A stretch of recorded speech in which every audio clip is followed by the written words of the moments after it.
Go live.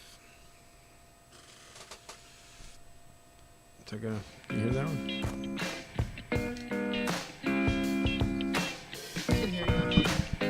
All right, let's mute the. Hello. Mute this one. Hello. Hello. Yeah. Hung up on something. Hello. That works for me. Sure. You can check the YouTube stream always, but apparently we're live, which is good. It is November 2nd, 2022. I am Anthony Turnstile, unsuited. This is what I look like once you just bail me out of jail. It's a rare. And I'm not, but I'm lazing it today, and this flannel's helping. Our office is super hot. The heater's going. Got our bumper going in. The man on my left is the legend, the one and only, the master of disaster, the voice of the people, Dutch Three Stacks Chattahoochee. I was listening to UGK Underground Players Anthem, and they say 3 stacks in that song, so I was like, I'm just going to use that. UGK's been around for a long time.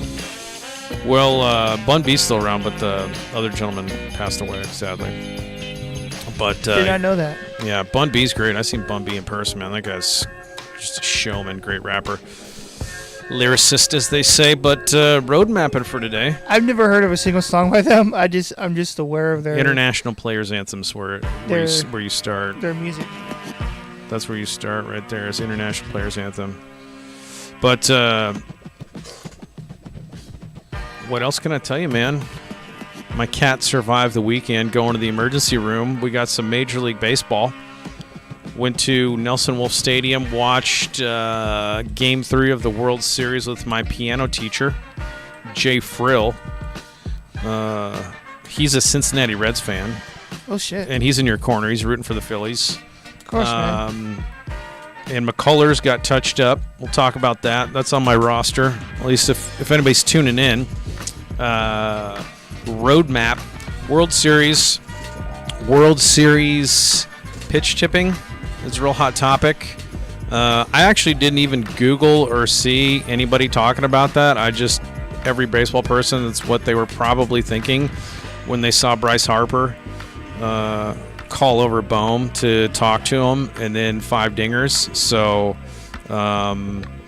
we'll talk a little bit about the pitch tipping controversy. Was there? Who knows? Nobody knows. And how the series is going, and my clairvoyant predictions made last week are shaping up nicely. Wish I'd gambled more. And then we can talk a little bit about MLB, the odds, how they've switched in Philly's favor. Talk Halloween. I know it was your anniversary. I went trick-or-treating with the kids. Yes, sir. We were all Winnie the Pooh characters. Oh, you're a piggy. We can do the KBO series roundup. The NPB Japan series is over. That's a quick roundup. Then I would also like to cover why we should all be stealing dirt from stadiums, because I've got a good dirt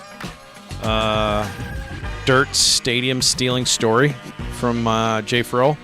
And then Biz Mackey, legend in the Negro Leagues. One of the greatest catchers of all time, in the Hall of Fame. Talk about how he got his name, Biz. Nobody really knows where he's from. The city of Luling, Texas claims Biz Mackey as their own. Records indicate he might have been born near Eagle Pass, right on the border. But records were at the best back in those times. So we'll talk some Negro Leagues baseball stuff. We'll talk maybe some Smokey Joe Williams. And then I got a whole bunch of baseball books lately, and I really went deep on Dodgers and Tommy Lasorda, and a little bit on Billy Martin because of my Bobby Valentine book. So that's what I got cooked up for today. What are you thinking, buddy? I'm thinking we should talk about why San Antonio needs or would greatly benefit from a pro baseball team here, right? We would. If we brought... I'll devil's advocate you on some of that, but I'm all for it. I really want AAA, or at least I don't even really care if it's AAA or AA, but I want the stadium downtown. Well, I know there's been talks for years about the Missions moving downtown, but I don't know. We'll see. It's always a stadium deal. Well, there's always going to be negative. Like, would I think an MLB team work here?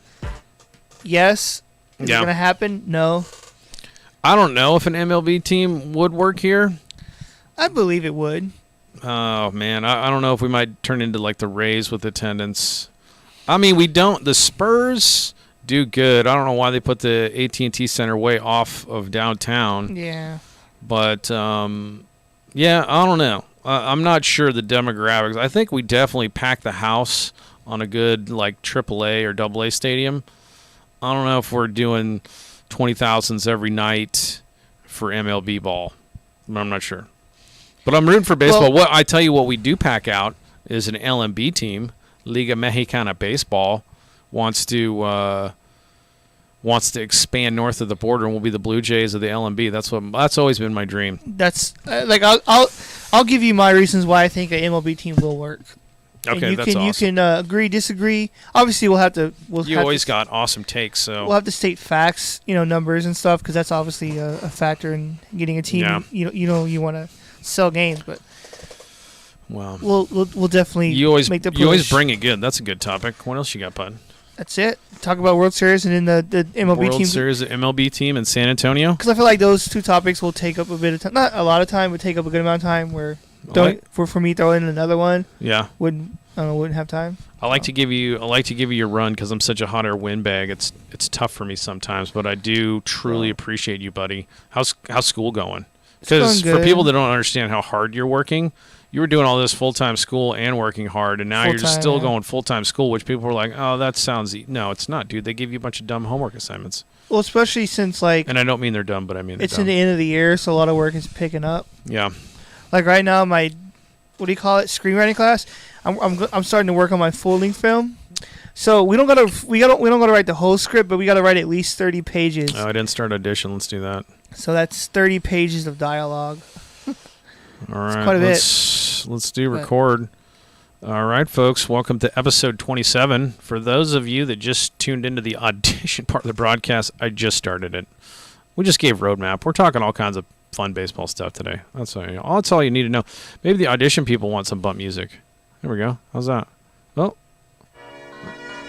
there you go. That's the second round of bumpers now that I've actually started. That's for the podcast, folks. For anybody watching the live stream, we're not that tech savvy. We just catch as catch can, Dutch. Sometimes audition gets started late. Well, we've forgotten plenty of time, and I always remember because I come in here, I'm like, okay, we got to remember to do audition today, and then we start talking, I totally forget. One time I had to pull the stream off of YouTube and then chop the audio, and then that went up, and that was a big pain in the butt, waste of time. Well, this way is better. But anyway, thanks for tuning in, however you're tuning in. I know they're not really listening on Spotify because I can see our Spotify numbers is just me. It's just me. Every time I go there, there's only like one or two. It's like zero. It's 0 or 1, and the 1 is me. So, but that's okay because it takes a while for people to notice you. So well, it takes a while. So you got to put in the elbow grease, but also, like I always say, it's just fun to talk baseball with Dutch. No, I agree. We always learn something. I could care less if people want to listen. I'm glad when they do. Yeah. I'm not gonna get upset if they don't either. No, it's for our fun. It's our fun and love of baseball. Tune in. We greatly appreciate that. The way I look at it, right now we have 62 subscribers. We're almost at 100, so I'm good with that. 62. We're slowly going up. We got our business cards made. That should help. We're slowly going up the mountain. That should add at least one subscriber. So yeah, World Series. What games did you see? Game 3? How much of that did you catch? Not a whole lot. I don't have cable, so I've been listening to the game. I think it's Fox though. Is it? You have Fox? It's on regular TV, but I don't have that. Oh, I see. I see. So you got to catch the highlights later. Yeah, I listen to it on ESPN Radio. I have an app. I listen to it. Yeah.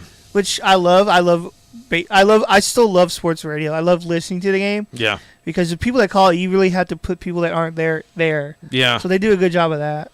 So here's the interesting thing about last night's game. 7-zip. So it wouldn't really have mattered. The Astros were not going to win the game because you scored 0 runs. So it doesn't really matter. It's academic. But there's a point in the game think it was the second inning. Harper, I don't know, it was the first inning, I think.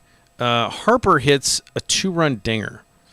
And he goes back to the dugout, high fives, and then adamantly, very, very animated. This was on national television, so you could see he kind of like stopped with the festivities and made a point to go over to, I think the guy's name is Alex Bohm, and I'm going to get Bohm's name wrong, so somebody, let's look that up. I don't want to get it wrong, but that was the first time.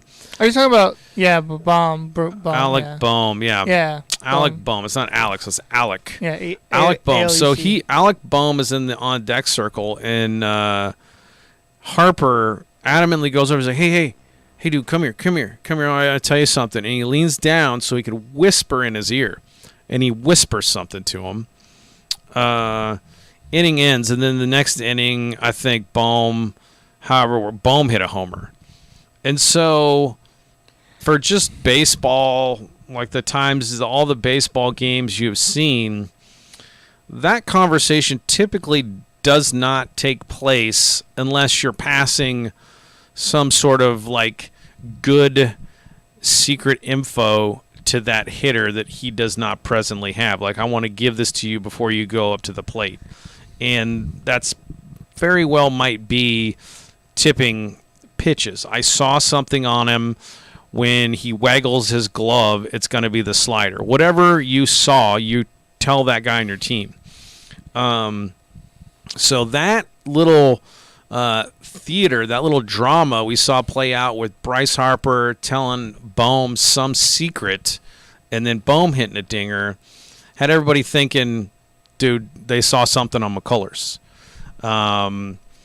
Whether they did or they didn't, they hit 5 bombs. So that's kind of also in the corner that maybe McCullers had something technique-wise in his wind-up or what he was doing that was giving away pitches. And it's all over. Like, I wondered. I was like, I'm sure other people are talking about this. I looked.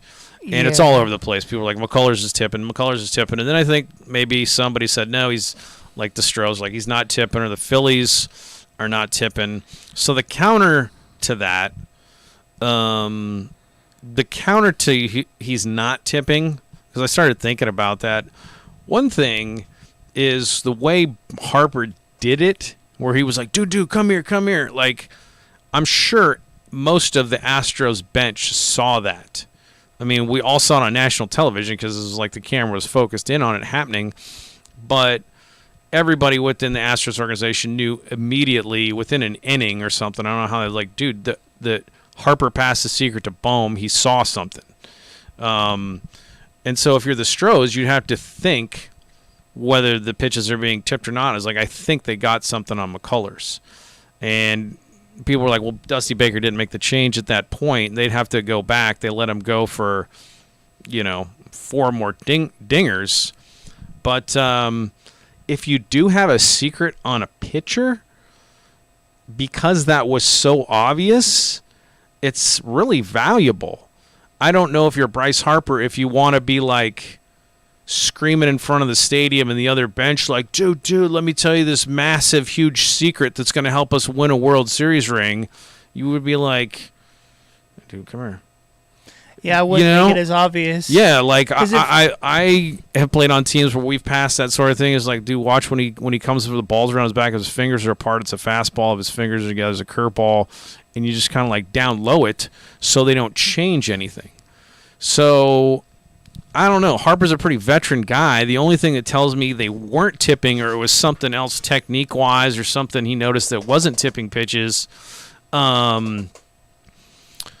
you wouldn't want to be that obvious, because now you took away the advantage, because all they're going to do is watch video and figure out what it is, and then now it's gone.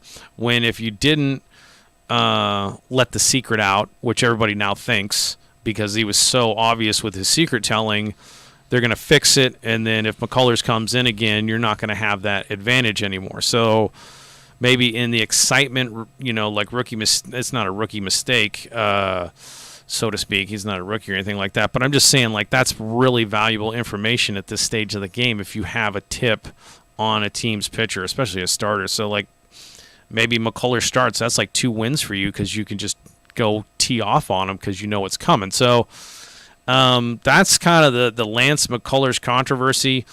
The 2 things that probably are in the corner that it is tipping is the very obvious secret telling and 5 homers. I don't know.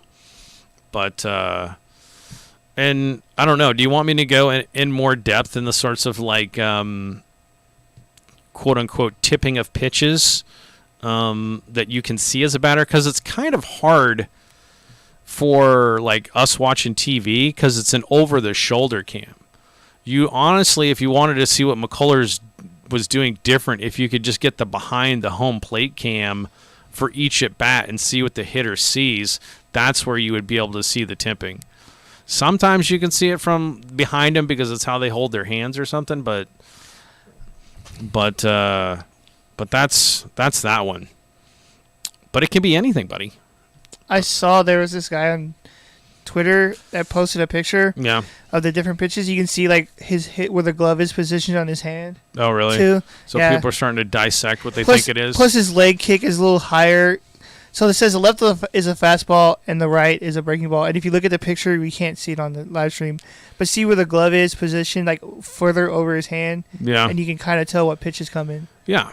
That's a good breakdown. So it can be so many different things. So the guys were like, okay, look where the glove is more this way over his hand, so it's gonna be this pitch, and when it's further back, it's gonna be that pitch. It's true too, because like if you think about it, like if your curveball grip, like your glove's like this, your hand is in there, but if you bend it, now your hand's deeper. That's kind of what they were saying too. Yeah. So there's all these little things pitchers unconsciously they're not do. thinking about it because when you're pitching, you can look at a picture now and say, but when you're pitching, the game's moving really fast. So unless you're a good player like Harper, you may not pick up on those things. Yeah. So and a lot of that's film work. I'm sure they watched a lot of film on McCullers, but I mean the results would say there was probably some tipping happening, but it wouldn't have mattered whether he tipped or threw a one-run ball game. They were going to lose because they couldn't score on Phillies pitching. What sucks for that guy? He's the first guy ever to give up 5 home runs in the World Series. Yeah, McCullers is a good pitcher with good stuff. He's had a bad game. Good enough stuff that I and of course you're never going to come out and say, oh yeah, we're tipping. So that's just you just throw that out the window. He just had a bad game. That's all. Bad game. Probably seems like there might have been some tipping. But anyway, fun to talk about it because. I mean, I think the other part of the conversation with tipping pitches is for the casual baseball fan, that's like a little peek behind the curtain on all the fun that there is actually going on at baseball at every minute. So for the Major League Baseball who wants to speed it up because it's so boring, you're like, no, man, this is a chess match out there. There's all kinds of stuff going on, including you're just studying that pitcher to see what he's doing. You're seeing where position players are played. There's so much going on in baseball that it's a lot of fun. So this is kind of a little peek at all the little layers that at the major league. I mean, what do I know? But I mean, even for me, it's fun when something like this comes up to talk about it. So we'll see. I like it. That's fun stuff. But it helps. Give another reason why baseball is a thinking game. It's a thinking man's game. People don't understand all these little things. So when you think, you can't go fast because then all this stuff is going to get lost. Yeah. And that's the point of going slow. Baseball is a pace game. Yeah. Take your time with each pitch and all that. Don't just speed it up. And that's probably not. I mean, tipping things. I mean, okay. I'm going to start watching chess. Come on, let's go. Let's go faster. Let's move. Yeah. I mean, it's interesting because remember when poker became ESPN had poker games all the time? I used to watch them too. I loved it. I still like poker. So that's sort of like a tell, right? The guy always talks a bunch of smack when he's got a weak hand or some sort of little thing. These little things are kind of like layers to the sport. That's not entirely unique to baseball because I would think like basketball and hockey move so fast. I don't know that there's exact plays getting called, so it's just a very fluid game, and you're not going to necessarily be tipping or giving away stuff in those sort of high-speed games. But I could see in football, a quarterback's mannerisms or call or a coach's tendencies or the way they do things, where you could pick signs and figure out plays ahead of time at football because it's kind of like a set piece battle and before you snap the ball. But it's just one of those unique things to baseball that's super fun. So yeah, it's a lot of cool things. Predictions. Where we're at. We had Stros in 5. The odds have very much changed in Philly's favor. I originally this was my take. Personally, I wanted the Phillies to win, but I was looking at stats and based off the way they were playing, I said that the Astros were going to win 4 games to 1. Phillies would get 1 at home, but that prediction is wrong. Yeah. Which I'm glad is wrong because, like I said, I hate the Astros. So I'm glad that but it's not over. It's only 2-1 right now, right? It's 2-1. So things can happen. Things can happen. I'm not going to be all, Phillies win.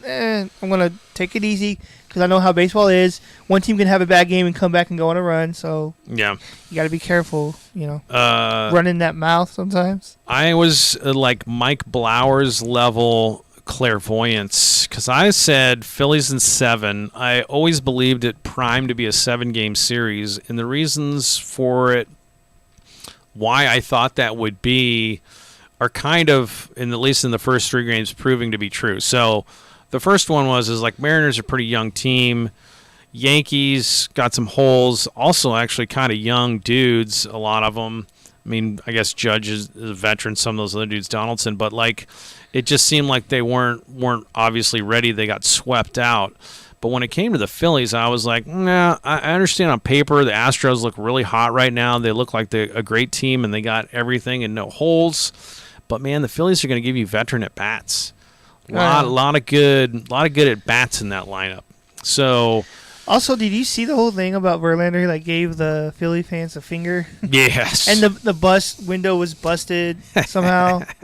Well, you got to love it.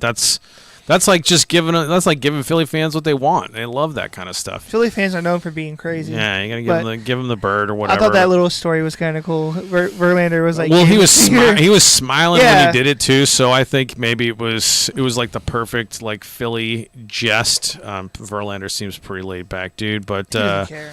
I just thought it was funny. Yeah, no, that was a good one. He's like, hey, you guys, here's the finger. Here's the bird for you. Get out of here. But, yeah, no, that's what it's proven. I think it's still going to 7, and I think that's because, like, you still have to beat Verlander again and Framber, and that's good pitching. And, I just don't think that the Astros batters are, like, they're just vets. They're not, like, going to just, like, get down like, oh, we can't do it. They're going to do the same thing the Phillies are doing. They're going to give good professional at-bats, and they got good pitching. Good pitching doesn't really slump that much, and they're going to – I think obviously they'll win 1 in Philadelphia, so that'll guarantee well, I guess it won't guarantee. They could 2? No, they got 2 more. So, yeah, they'll win 1. They'll force it back to Houston, and it's anybody's ball game. But I just – this feels like a 7-game series to me. So because I don't think Verlander – because Verlander didn't have a great game his first start. Nah. But I don't think he'll have – if he does get a chance to go again, I don't think he'll have a terrible game again. No, he's a veteran. He'll fix some things, and he'll bounce back. He's an established the fastball guy. I mean, he's never been a Verlander fan though. I don't know. Verlander's he's great, but I don't know. I've never been a fan. I like Verlander maybe more now that I think about that you said that because he's an established the fastball guy. He's a very much fastball up in the zone dude, challenge you, and everything kind of works off of that. But a lot of guys don't have that kind of heat and can't. McCullers is a breaking ball guy. He's cutting and curving and stuff like that. So Verlander's old school, man. It's just if you can hit the heat, you can hit the heat. He's been doing it for a while. Guard everything off of that. So now he's got a new elbow and doing it. But again, my theory on the baseball gods still holds water. If you don't want baseball glory, the baseball gods shall not give you glory. So Game 4 tonight in Philly. A little preview there. Definitely pulling for Philly again, obviously. I mean, I know you got the Phillies fans. I saw Tim McGraw. Oh, yeah, had the Phillies jersey's dad, right? Yeah, because Tug McGraw. So, yeah, Phillies. I thought he was a Braves. Oh, that's the other Well, he might, I don't know where Tug McGraw. That's the other country singer that's a fan of the Braves. That's a different guy. I was thinking it was the same guy, but it's not. Yeah, when I found that out, it was kind of like after Tug McGraw became. I think Kenny Chesney. That's a Braves fan. Oh, was it? Yeah, he's a big Braves fan. One of the country dudes. But yeah, Game 4 tonight. Let's see if I can find the probable starters, because I think it's going to be Verlander. How did I miss that there? But good series all the way around. Schwarber, the power, and I think I really like the Philadelphia stadium, but it is also a little bit porchy, I feel like. So, but I mean, all the stadiums are kind of porchy. So, I guess is it Noah Syndergaard and Kyle Gibson? Is that what they're saying? Is going for Game 4? Or is that changed with the rain out? So, but should be good. And get your wagers laid down. That's what I'm saying. But good hitting. Harper hit a slider, and then other dudes were teeing off. It wasn't all like the same pitch. It wasn't like he was like tipping the one pitch. So if it's like the leg kick thing or whatever, so they know one's the fastball. Position. They were hitting different pitches for dingers. So McCullers needs to reassess, which is also kind of like a mind game. If you've been doing it like that all year, and you're like, like if you're McCullers and you go out for another start, aren't you going to be thinking? Instead of pitching, you're like, I need to have my leg kick exactly the same. Am I doing everything? Like, that's going to mess with your head maybe a little bit. I think it would, because you're like, I don't want to these guys off again. What can I do to not do it? Yeah, like... The only thing I could think of that the leg wouldn't matter as much as, like, fixing your glove position. Yeah. Even if you are throwing different pitches, try to make it where it looks the same somehow. Yeah. Which would be tough to make a change this quickly, but... Yeah, that would scare me if I was Dusty Baker on McCullers, is because if he was tipping and you are making changes, like, you're not focused on pitching, you're focused on not tipping. So I don't know. Definitely add, as they say in tennis, add Phillies. Advantage Phillies right now. So, but we'll see. I was reading this. I forgot where I saw this at, but it's like now the Astros have become the underdog of this series. They really have. Yeah. So I mean, you got 2 wins here, so it should be interesting. Harper, talk a little bit about Harper and Stott, I guess. Give a little bit of run to both of those guys. Harper, I got to give credit to that guy, right? Because he was this high school phenom, right? How many of those dudes don't pan out? Quite a few. You know what I'm saying? Like, you get all the hype, and then he probably had to deal with all the high school haters like me, like, I'm not that good. You know? Like, people just want to hate on you when you get told this dude's the best ever. What's that phrase? Prove it, prove yourself. Yeah. You have all this hype in high school, but go play with the big boys then so, like, on a national level, I knew about him. I'm not from Vegas. Like, everybody in the world knew about Bryce Harper. And then, every day ESPN would run like a story on that guy. Like, yeah, every game he played, Yeah, and he, didn't he like forewent like his last 2 years? Like, he was a 16-year-old, right? That I do not remember. I forget how that exactly went. His early years, because his dad was like, "Why would we go to 2 more years of high school when he's going to go first round anyway?" I guess he was in the system. Let's show minors. He was in the minors at 18, so maybe he did finish high school. But I don't know if they got... Because I think regardless of how great you are, I think not going to finish your last 2 years of high school would be a dumb move. Yeah. Just in case it didn't pan out. I forget how they did that. 2010, first overall of the 10 draft, but he didn't go play the minors until the next year. I feel like he got out of high school like really quick. Maybe they like GED'd it or like did some like hardcore summer school. Because Harper was widely known as a phenom, and that's a lot of pressure. And if you're just like if you're a regular guy, you're a second rounder or something, expectations are high, but the amount of BS you got to deal with, right?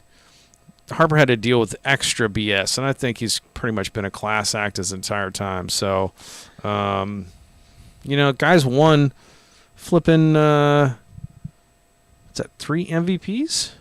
No, he's Rookie of the Year, 2 MVP awards. It's unbelievable. He's a stud.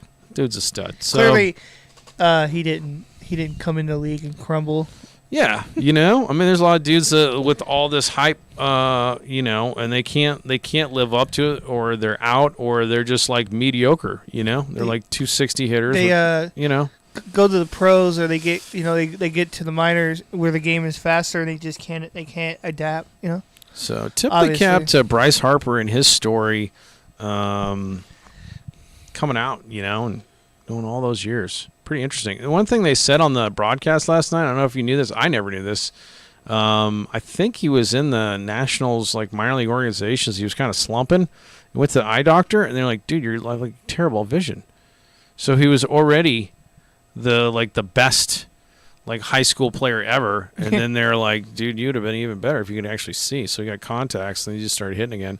But I'd never heard that story. I didn't know. Because he doesn't wear the big goofy glasses. He didn't do Chris Sabo style. Dude, I love the pitcher from the Dodgers. He wears the glasses too. I can't remember his name.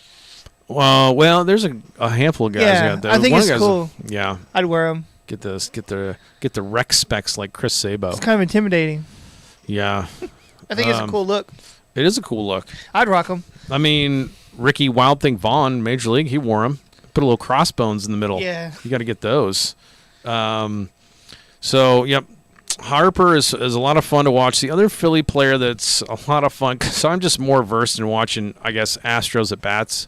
We get much more Astros coverage here, is Stott. Stott led the major leagues in pitches per plate appearance at 5, and it's no joke. When you watch that dude hit, he fouls off so many pitches. He'll foul him off and get a hit, or he'll foul him off and strike out. But he wastes, spoils so many pitches. I don't know if that's a stat to aspire to, or if an interview with Stott would be he's yeah, I trained to that. I'm just kind of get to a point where I'm trying to actually just slap it foul or foul it off or be a little bit late and let it get deeper. I'd be very interested in seeing Stott's approach and what he talks about, because I think he's a rookie. I think he's actually a rookie this year, and so it's pretty veteran at bats you're getting from the guy to have a rookie leading the league in pitches per plate appearance, which was not a stat I was initially tracking, but at the sabermetric level where we're so interested in walks and all these numbers, that's kind of a big stat to make the pitcher work that hard. But anyway, everything's looking up for you if you want the Phillies to win there, Dutch. That's what I'd say. Hoping so, man. Fingers are crossed. Did you wager any money? No, I don't never gamble. I've never been a gambling person. You didn't get a loan from T-Bone in the alley and say, he's like, "Oh man, I'll take your liver, I'll take your kidneys." But no, I've never been gambled. I'll take chances on stuff in life. Gambling is not one that you're not going to bet a kidney on it. No, I'm really. I was going to say, speaking of kidney, I'm willing to, 5 years ago, gamble my kidney on some alcohol, but I'm not willing to sell my kidney. Man, oh man, yeah. Halloween weekend anniversary for you. We were Winnie the Pooh characters, and Elle, she's pregnant, was Winnie the Pooh. Okay. Eating lots of honey. Yeah. And then I was Piglet. Liam was Tigger. And then Teddy was Eeyore. Oh, the donkey. Yeah, and then our babysitter came in and she was Roo. Kangaroo, so getting into Winnie the Pooh. Not that anybody cares. That has nothing to do with the World Series. But Halloween weekend.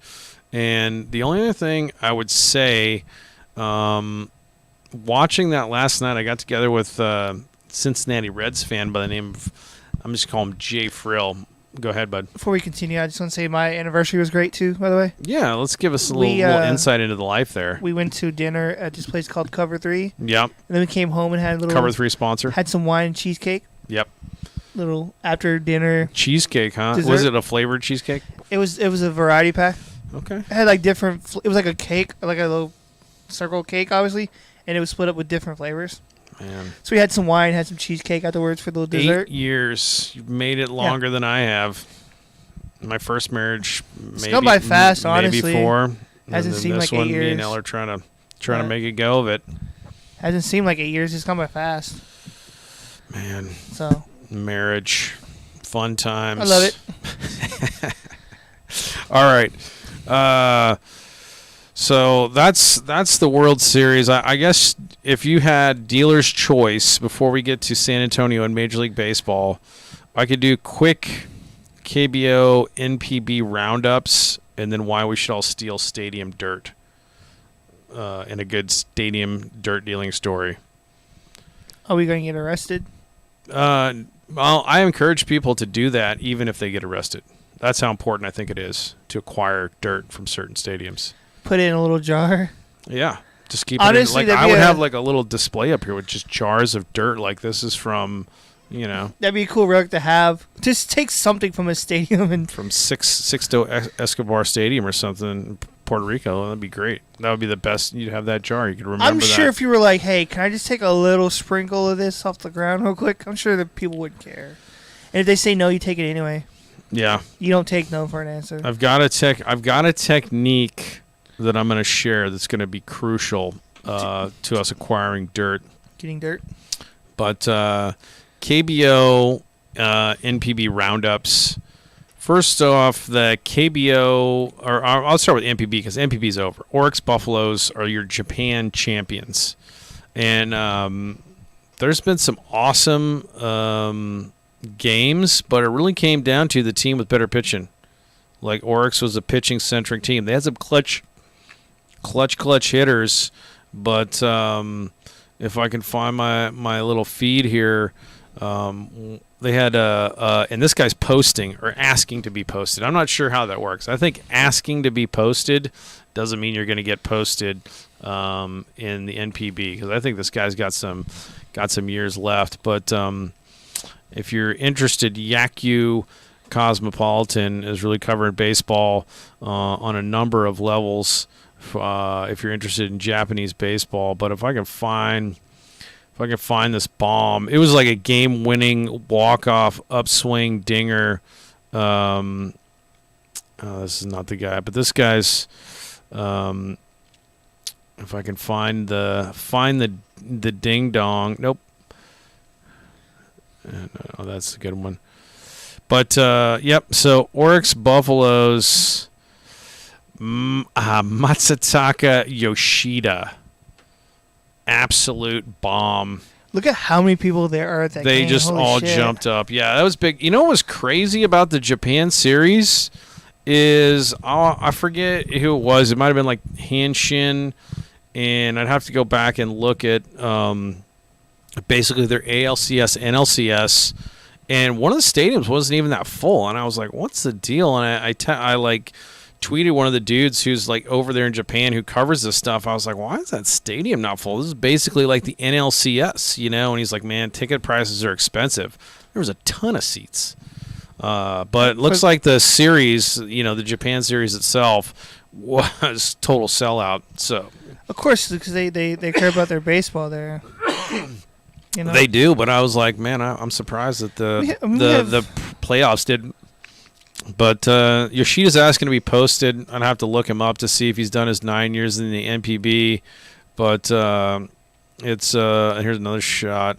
Not that anybody can see that, but I don't know how to do that on YouTube yet. But yeah, good series all the way around. And honestly, the Oryx Buffaloes were down, and they've got an ace pitcher who's probably going to post in a few years. But this is the time of year when all the Japanese superstars, either through free agency or their teams posting them because they want the money or whatever, are going to try to go to the States. But again, the financial issues that you have in Japan are interesting because there's some dudes who are like posting to go to the States, and they're maybe not at that place in their career where they're like even an NPB superstar, but they, in their mind, they're like, I could make still more money, by going to the States rather than staying on the NPB. So it's really lopsided for the Japanese league to try to keep the guys they want. Why would you turn down more money? Why would you turn down more money, So, but Bobby Valentine in that book, he was always encouraging dudes like, just stay, just take less money and stay. I was like, easy for you to say, dude. Yeah. You got all these Bobby Valentine restaurants. Anybody could say, "Oh, just take less money." Yeah, he was all about like Japan needs more minors. We can pay these guys more. Just stay. Don't go to the States. But not happening.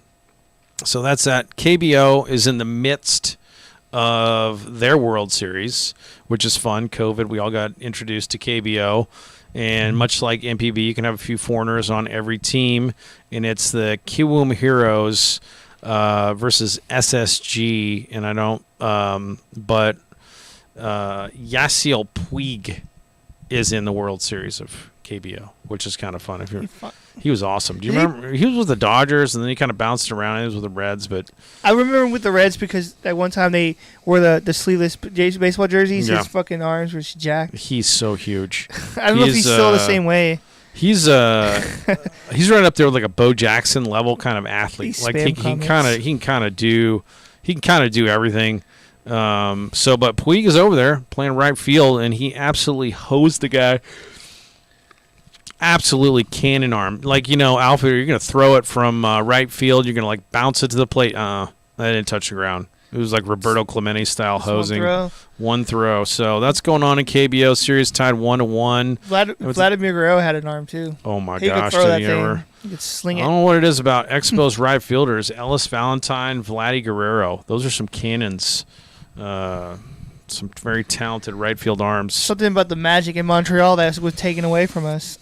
All right, I think it's a good transition. Let's do some bumper music for your idea because, Expos, they need a Major League Baseball team, and according to Dutch, San Antonio needs a Major League Baseball team. Shout out to 69mega.com for spam commenting us. It's like we got some porn spammers? From 69mega.com. Went to find love. Our AI will help. It's like, look, I'm already in love, and I have a lover that I don't want to. You don't want to go to 69mega.com? Pretty happy where I am right now. Do you think the rest of my life, pretty much? I'd like to think there's a spammer. I'd like to think there's a spammer, a porn spammer, but he's just a baseball fan. He's like, I have to do this. It's my job. He sends like a private message. It's my job to spam porn, but this is a good baseball show. I mean, I wouldn't. If 69mega.com was like, hey, we'll throw you a sponsorship, I'd be like, well. What kind of? Like, are we talking like free hats? Because like, if you want to give me a free hat, I'll rock it. Sure. You wouldn't wear a hat? Yeah, I don't know if we're wearing that hat, but dude, if someone was giving me some money and it was a porn site, I'd wear the hat. I wouldn't care. Hey, that's it right here. They're sponsoring me, man. SSG Landers. Is in Incheon. I've been to Incheon, actually. Formerly named the Munhak Baseball Stadium. SSG Landers. We need to go here. Let's go to this. SSG Landers, Incheon. And I'm going to spend a few minutes before we get to San Antonio. Look at that. It's like SSG Landers has like a UFO with like a little... They're like absorbing, like you're getting sucked up into the spaceship. Do you see that? Oh, their logo. Their little logo? Yeah. But I was looking on YouTube Analytics the other day. Dude, we got like 30% of our viewers from South Korea. There we go.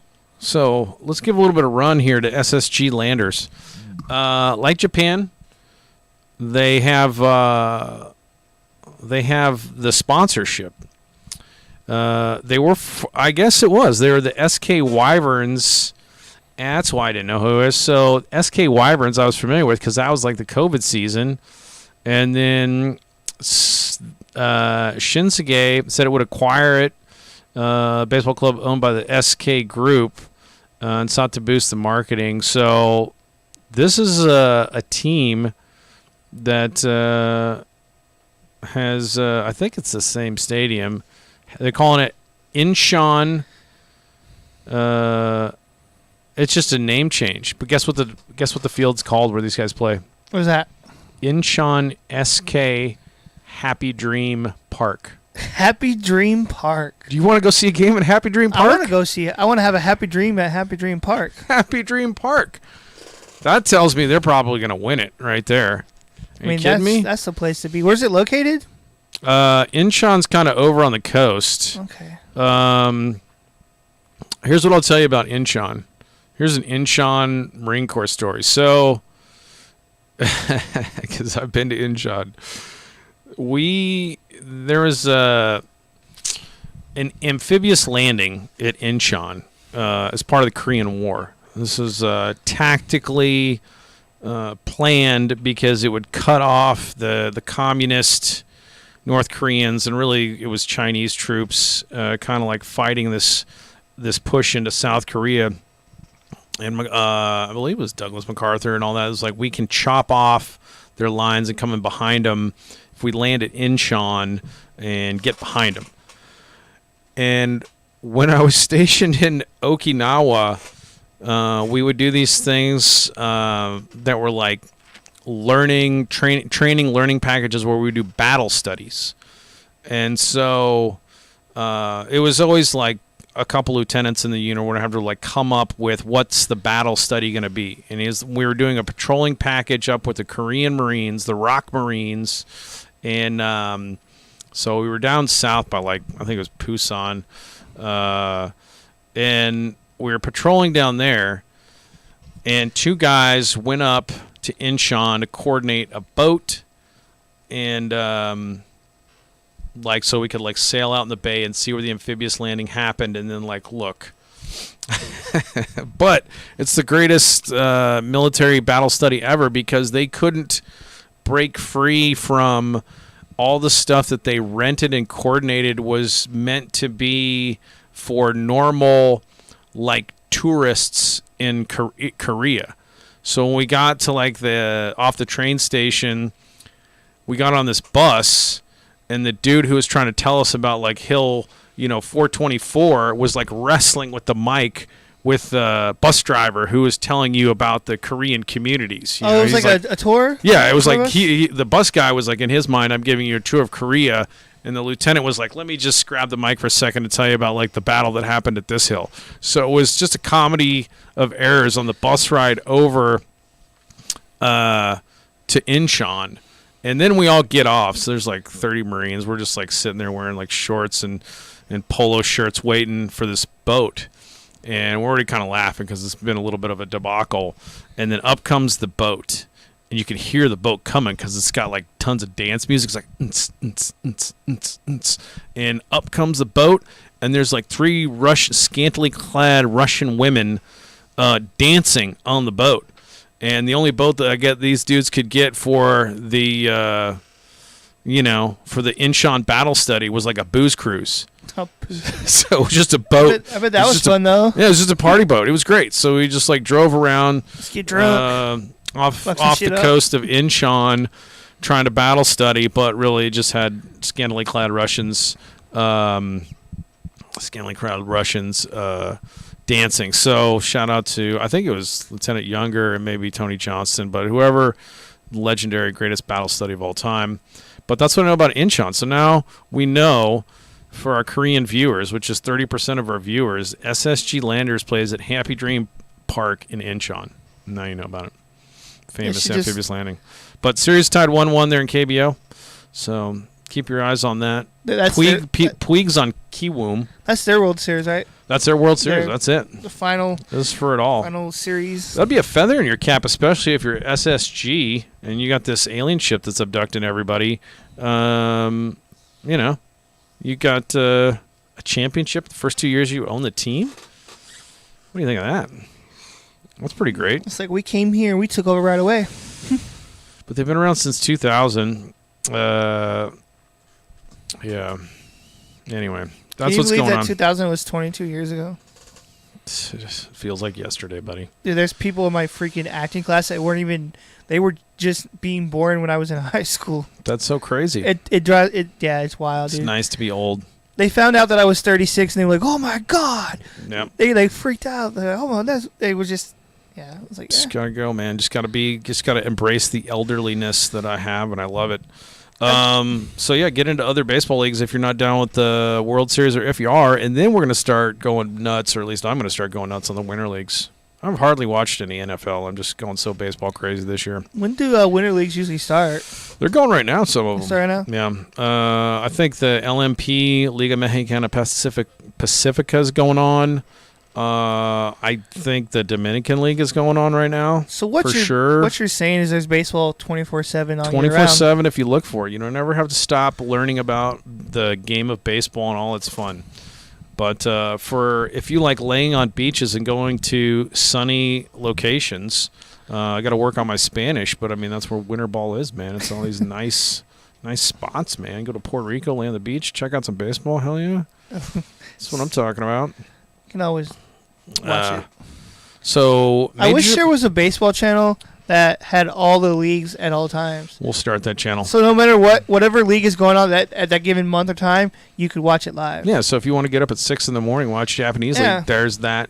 There's that. You want to watch KBO? There's that. Say you're getting ready for work and you want to watch something. Well, there you go. You can watch some of that. I didn't realize SSG Landers had an alien ship. I might have to do some more research after the game. But Major League Baseball in San Antonio, we're never going to get it, but I want to hear the arguments why. Yeah, we'll never get it, honestly, just because I don't know if it'll... We won't get it because MLB doesn't want to split Rangers-Houston fan base. Also, I heard, too, anymore. that the Spurs don't want to spend the revenue, like the earnings from baseball with the city. They want it all. Yeah. Because, everybody loves the Spurs here, which I don't get. But it's an NBA town. Yeah, because that's all they have. I mean, yeah, I don't think it'll ever happen. I think you'd go back to Montreal. I mean, they're moving Oakland probably. That article you tweeted out to Vegas. So which sucks because did you see the rendition of the new stadium they were going to build for Oakland? It was flipping awesome. Well, the MLB commissioner himself doesn't even think they'll stay. He's like, he said. Here's what he said. He's hyped up on the idea of them staying. He's like, I'm very optimistic about the A's staying in Oakland. Oh, I thought he said he wasn't optimistic. He said, oh yeah, that's right. He said he's not optimistic. Yeah. He said that but like they always say that, but they never go anywhere, and no one goes to those games anymore.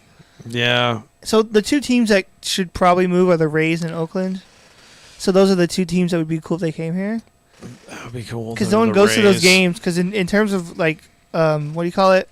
Attendance. Yeah. The Oakland is 30th, the bottom of the league, and the Rays are 28th. They're both like bottom of the barrel in terms of.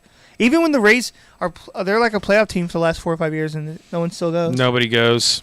And people's excuse is, well, the traffic and the where it is in town. No, that's not an excuse. No, that's not an excuse. The number one. Well, tell me the reasons why you think we should get. You go why, and then I'll. Okay.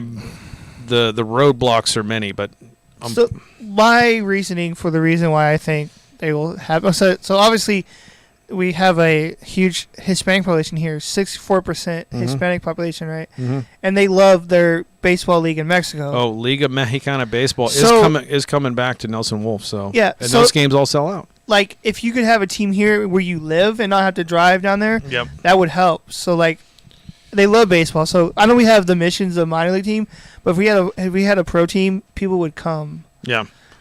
Because like people want baseball. I think more people want baseball here than people realize. I think. Yeah. But I think it'd be cool if we had like a Hispanic style baseball team here, like a pro team.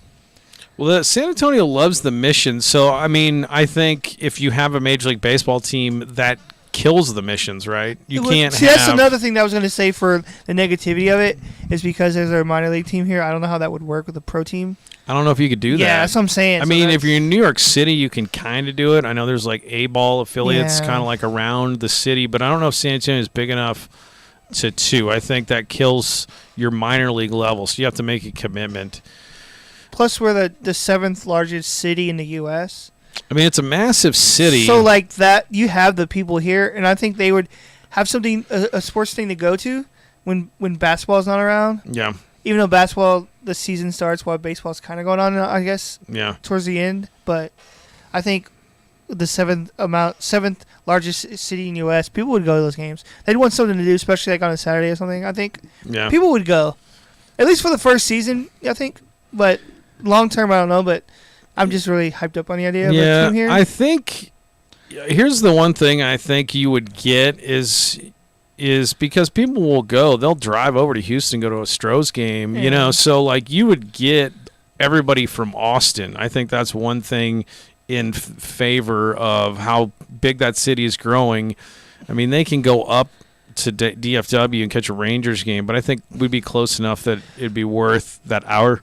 So if you can 15-minute drive. if you can take like the fandom that the people here have for the Astros and kind of turn that into a team here too, like they could root for the Astros still, but also for their hometown. Yeah, that'd be cool too. Yeah, the reasons it's probably not going to happen is the stadium issues, right? So it's and that's why Oakland's probably going to move. Is you have to the other half of the equation besides the organization and the team ownership itself is the city getting on board and paying for more. Probably paying for all, but I mean, of the stadium. You know, like it's kind of a screw job for the cities, and then there's a lot of like bad blood on how that gets voted in because as taxpayers typically end up paying for these stadiums, and so the new stadium that has to happen for a lot of cities. That's why the Sonics moved. Like it's always something with the city government aspect of getting a new place built. So that's going to completely hinder because we don't have a downtown baseball stadium. So we can't offer the Alamo Dome would never meet MLB standards. No. The two places I have heard is the Cultural Center downtown's pretty old, that weird kind of like shaped building right off of Cesar Chavez by the Tower of the Americas. Oh, that big orange looking thing? Yeah, there's a thing right off the opposite side of the freeway, the Alamo Dome. Yeah. That would be a good location. But they got to tear all that out, build a stadium, and relocate everything. So doesn't the Towers of America doesn't that light up sometimes? It does. Yeah. And then the other one I've kind of heard is over by Fox Technical High School. But I was like, that land, I don't know how you do that there, and I don't know how you do parking there. So I don't know if that's a bluff. And so really, you're just saying the stadium issue is the main reason. Well, that's one reason. I don't know if we do have the fans to do that. If you split up this area between Astros, Rangers, and whatever, the San Antonio is going to be the Missions or that. I don't know if you. I think it would work if you do that. If you're really going to be 82, or was it 81 home games? If you're packing it that much, I'm not sure. I'm just not sure. I think it would work. I think like I said, they would take their Astros fandom and like also put it towards the hometown team. Yeah. I mean, I've been to Spurs games, and they only got so many home games, and this is the big NBA town. That thing wasn't sold out. So that's a smaller than you'd have for Major League Baseball. So I'm just not sure even if the demographics are here. I think the demographics are here for AA or AAA because those stadiums, where they've done them and done them right and revitalized downtown areas have worked out really well. Because the Mission game's always fun. People show for those. Yeah. But like to your point, which is why the demographic of this town, I honestly think if you built like a AAA stadium and put in an LMB expansion team, I see what you're saying. You know what I'm saying? That's actually going to sell more tickets and sell more gear than the exact same thing with a Major League stadium and Major League gear. Like that's like. I just think that would be the coolest thing ever. It'd kind of be novel because it's in the States, but then you got a team in Laredo, you got Monterey right there, so it's and you get that very different flavor, all that Tejano music playing between the innings. Like, it'd be such a good time. If you put one of those teams in Brownsville, that's right. I mean, Laredo plays in like 3 locations, so but I think that's a huge.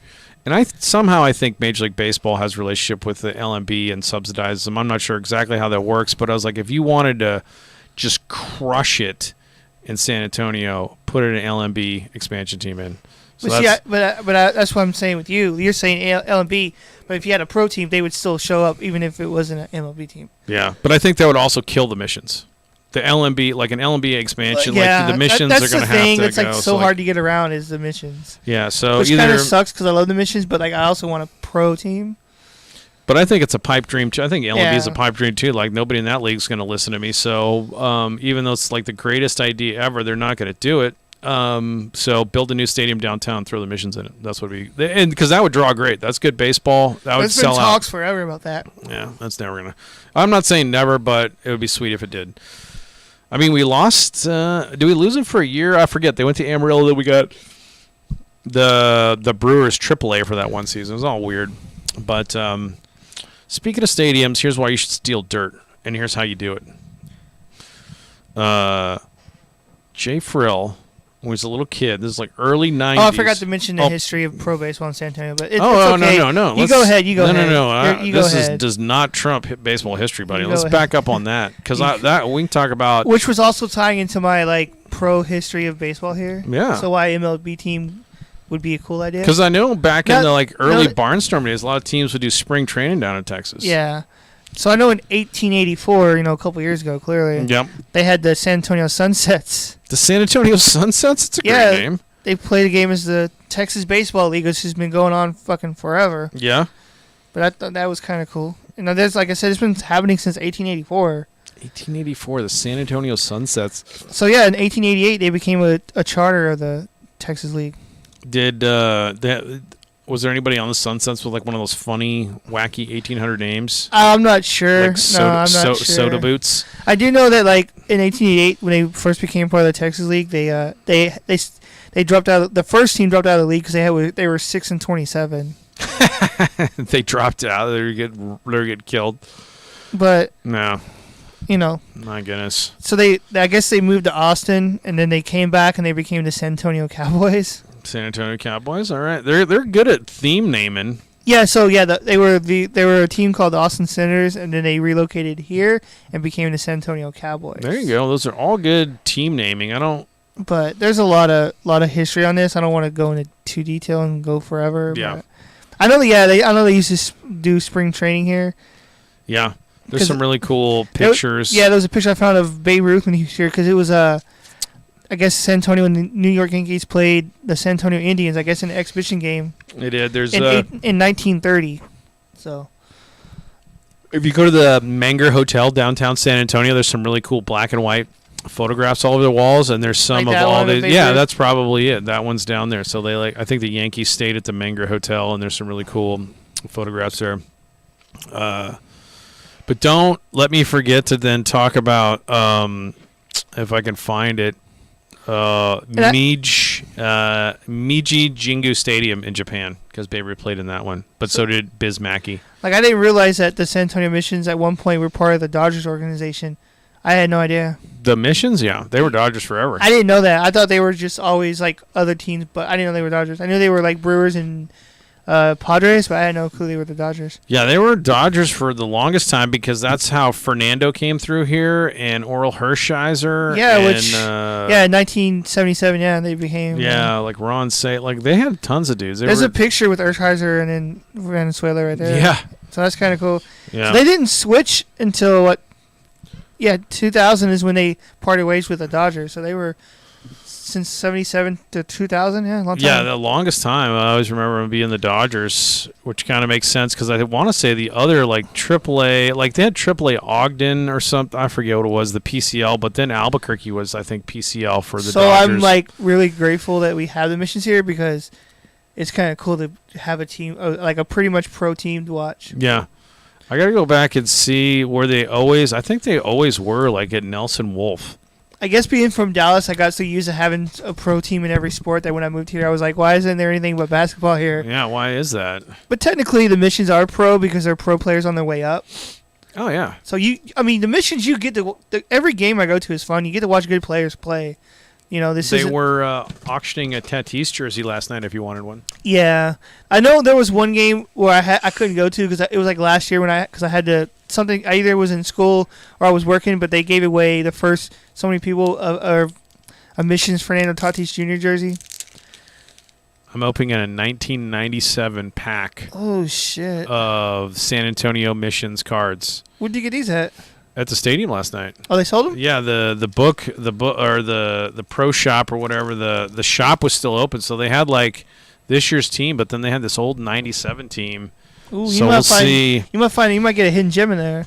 Yeah, we got Manuel Barrios. Let's just go through it here. I'm gonna go. Jeff Berlinger, Kevin Brown, Tulsa Drillers. I don't know. They got Edwin Diaz, Tim Forkner, Keith Folk with Shreveport. Folk won the World Series there for the closing for the Red Sox. Mike Granich, Rafael Hidalgo, Jonathan Johnson, Russ Johnson, 2 Russ Johnsons, Mark Little, Eli Marrero. Pretty sure I got a Mark Little MLB Dante card at Powell. home. Brady Raggio, Doug Simmons, Chris Singleton. Okay. He's on ESPN now, I Bubba believe. Smith, Matt Beaumont, Ronnie Belliard, He became a little Brian pretty good player. Bell, Jeremy Carr, Mike Freebill, Aaron Gilliel. I think they took all the good ones out. Joel Hansen. You I don't know. think so? I got a Paul Konerko. Oh, okay. White Sox guy. Yeah. Okay. I don't know what this is like best. These are like best minor league. These are weird feeling cards. I bought them because I was like, man, they're real thin. Here you go. They're pretty cool though. They're pretty cool. But anytime you can get minor league cards, that's good. Bo Ortiz, Shockey, and Mike Sweeney. Oh, I Mike think Sweeney. Folk and Konerko are my favorites out of that little pack. Minor league cards are fun. I would hope they wouldn't go through and take all the good cards. I mean, those are still good cards though. You still got some good players. That works. Guess that was the All-Stars. That was the All-Stars of 97. Go back and research all those guys. I know their pro shop is open, but I don't know if it's open during the season only. It's not, but I talked to Bill Gurlt out there, the season tickets guy. He would be the funnest documentary to follow around. What is the ticket guy? Yeah, but he's worked for the Missions for like 30 years. And Bill, it would be a baseball documentary. It'd be Bill Gurlt, baseball person. You know? All the stuff he's seen, his office is like a museum. It's amazing, the autographs he's got I in forgot there. the dude's name, but there's a dude there. Got a Buck O'Neill autograph. He's got everybody. He's got just amazing guys. I wish I could remember the guy's name. Was there who's like, I don't know what he does, but every time they do like the dancing segments, he's always like no at first, and then he's like he goes off, starts dancing. Oh, the Puffy Taco? No, it's just a dude, an employee. I don't know what his position is. Oh, really?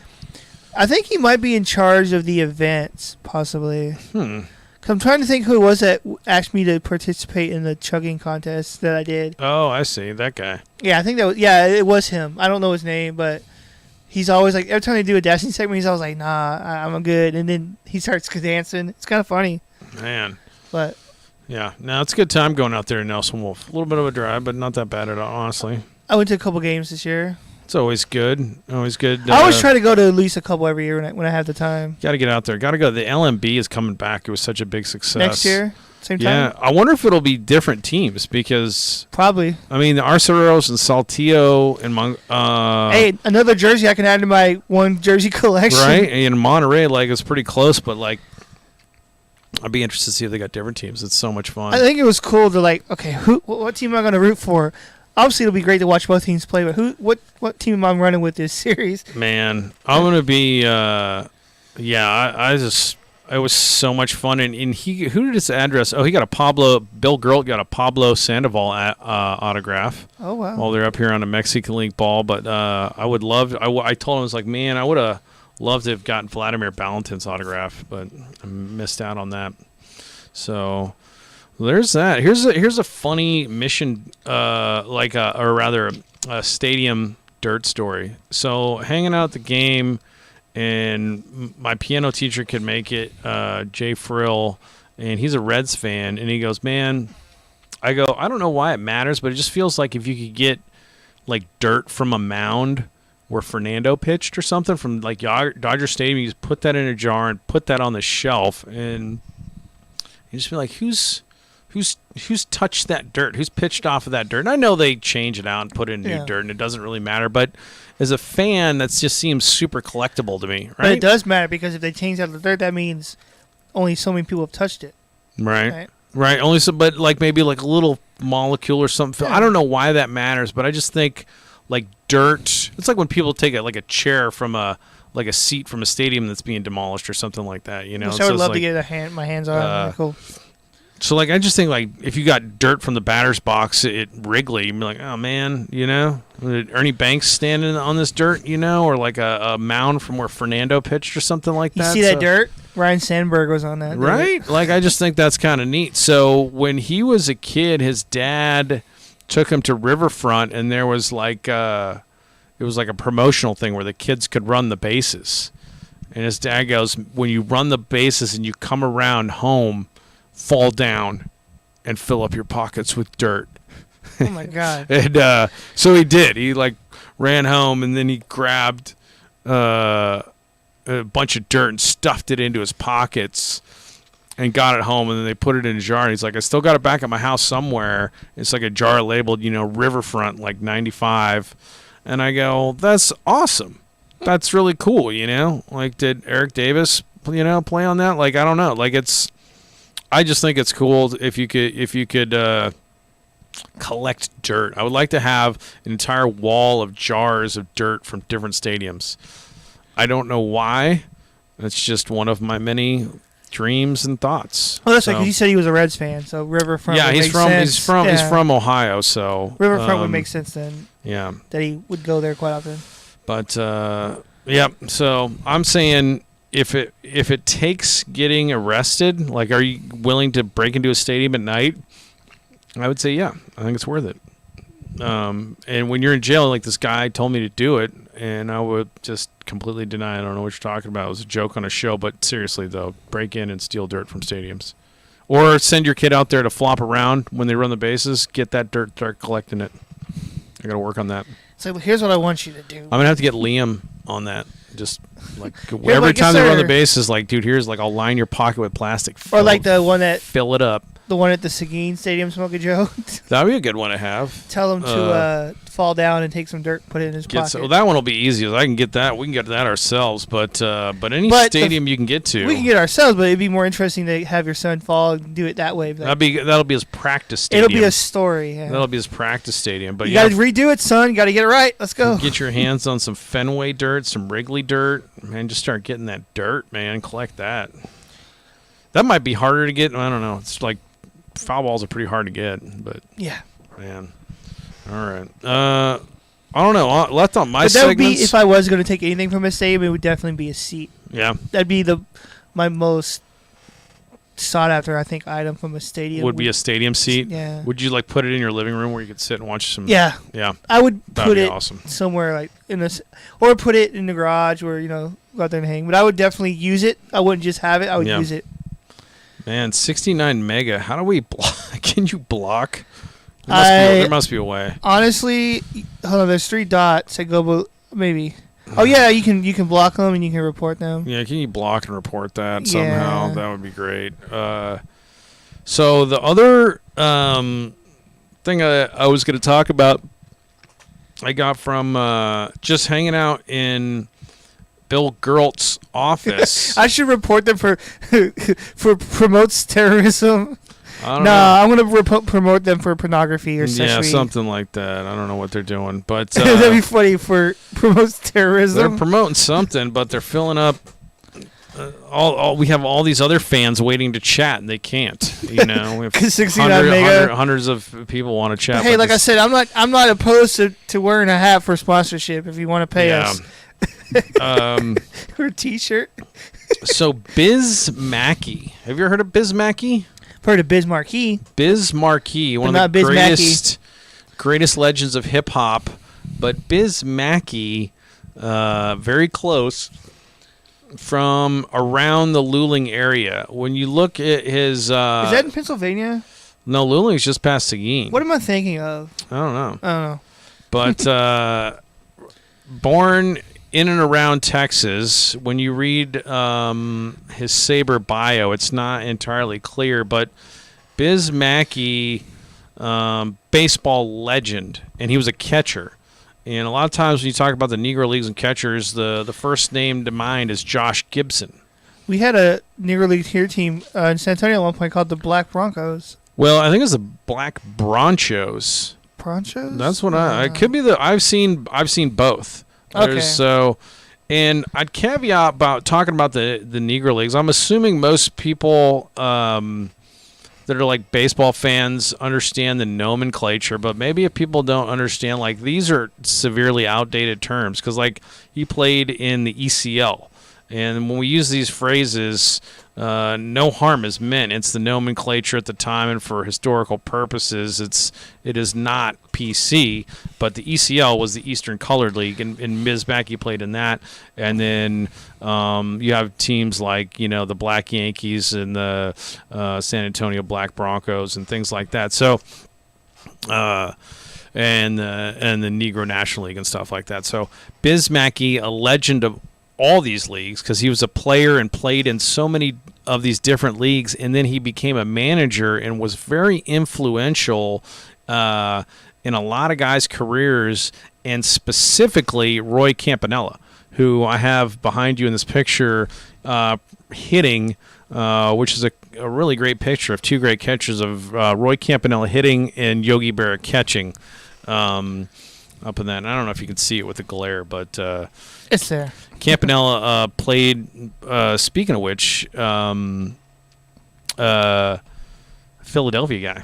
So Campanella should have been a Philly, but they're dealing with racism. But Campanella from Philly, but he learned most of what he knew as far as his catching technique from Biz Mackey. But Biz Mackey, big family. His folks were sharecroppers in Texas. His brothers were baseball players, and he did a lot of different things. But when he became a teenager, he started playing in and around. He played around Dallas. He played on some teams in Waco, and then he played down here for the San Antonio. If I can find it here, he initially started up in Dallas, but then he played. If I can find the Sabre, he played for. Where was it? It was there's the Aces, the San Antonio Aces, the San Antonio Black Aces in 1918. But he could have been playing for them and also the Black Giants, or might have gone back, the Dallas Black Giants, back and forth in that 1918 season. But that's kind of like the time he was around. He was born, and let's see his early life when he was. These are not exactly sure when he was born, but around like early like 1900s. So they're kind of like unsure of the date. So he was probably born around the turn of the century there.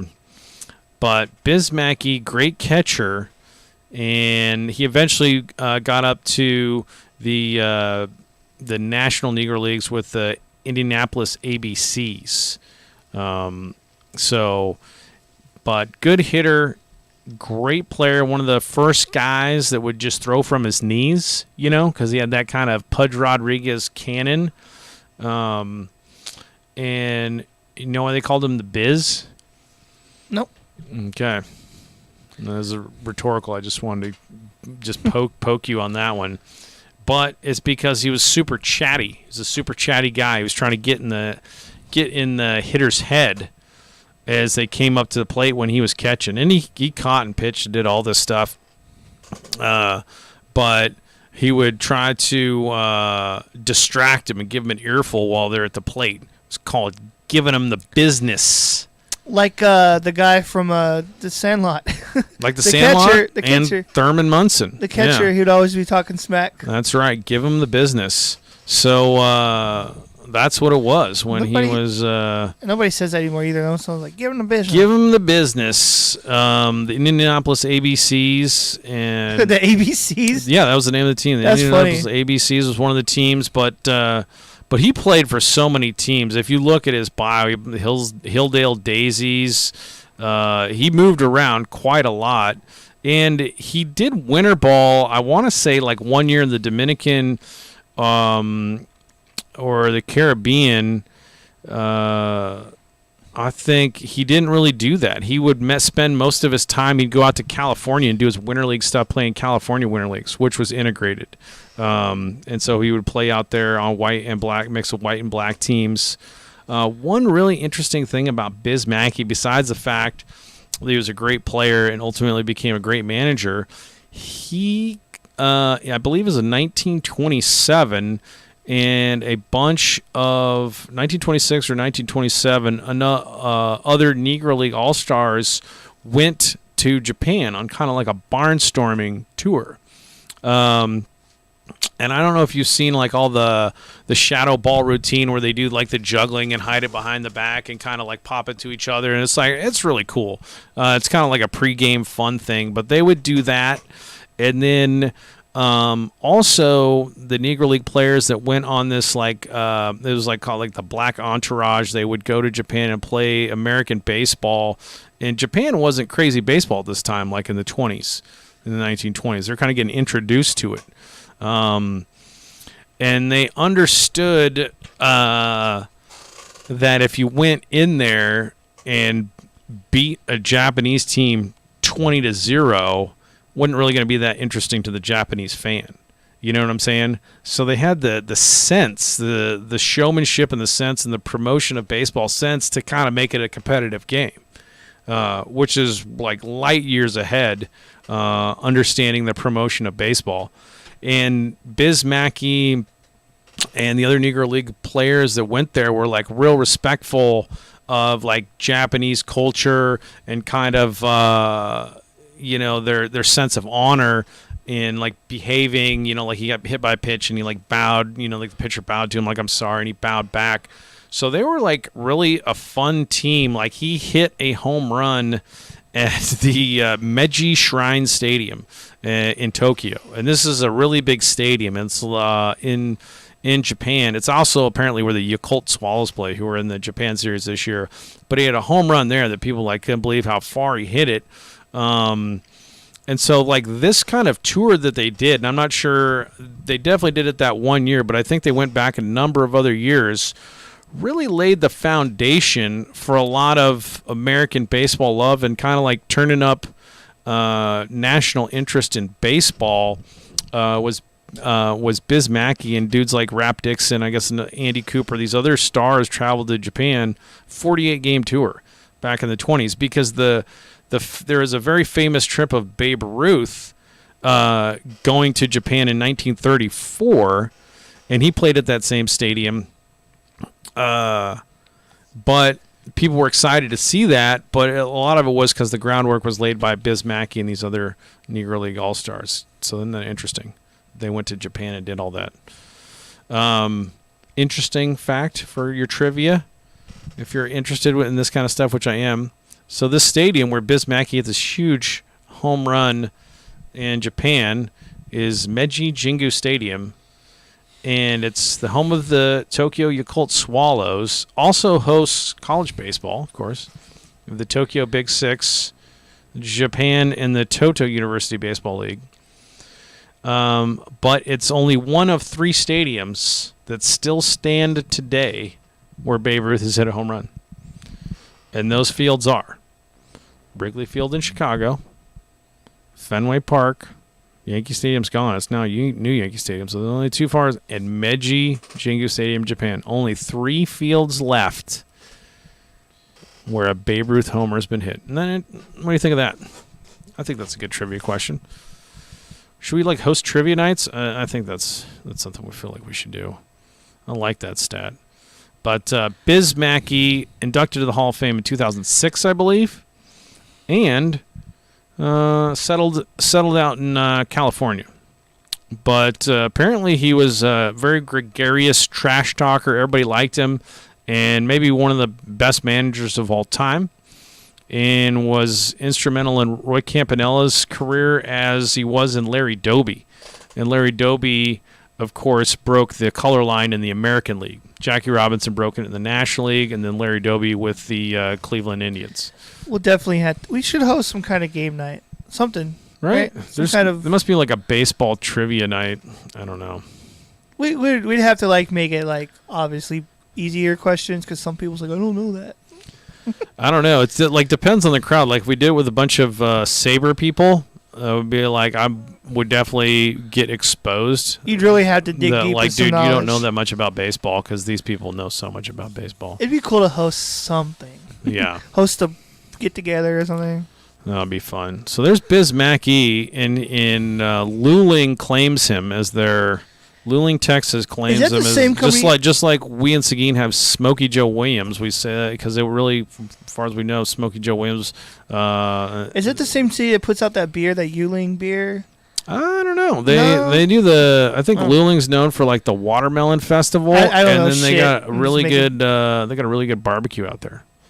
So, but Smokey Joe Williams and Biz Mackey and some other guys, some very famous baseball players from here, from this general area. Texas So- Texas has great barbecue, but like St. Louis is pretty up there too. So St. Louis got some good barbecue. I'm making a pitch, or I'm trying to put St. Louis out there. If you don't know, Yeah, I mean St. Louis is known for barbecue, but like if you've never been there, try their barbecue. It's I amazing. got some good ribs up there, right? Yeah, I went to this place in St. Louis. I forgot what it's called. This barbecue place. Yep. It's called Pappy's Barbecue. Whew, those ribs were solid, dude. They were moist. They had sauce on them. They were good. Yeah. Man, I things. love St. Louis. I've never been to St. Louis hardly at all. I've been there I like might have 3, flown through 4, or there, 5 times. Driven through Something there. like I've never spent any time in the city. One thing I'm aware of, they have an excellent chess club there.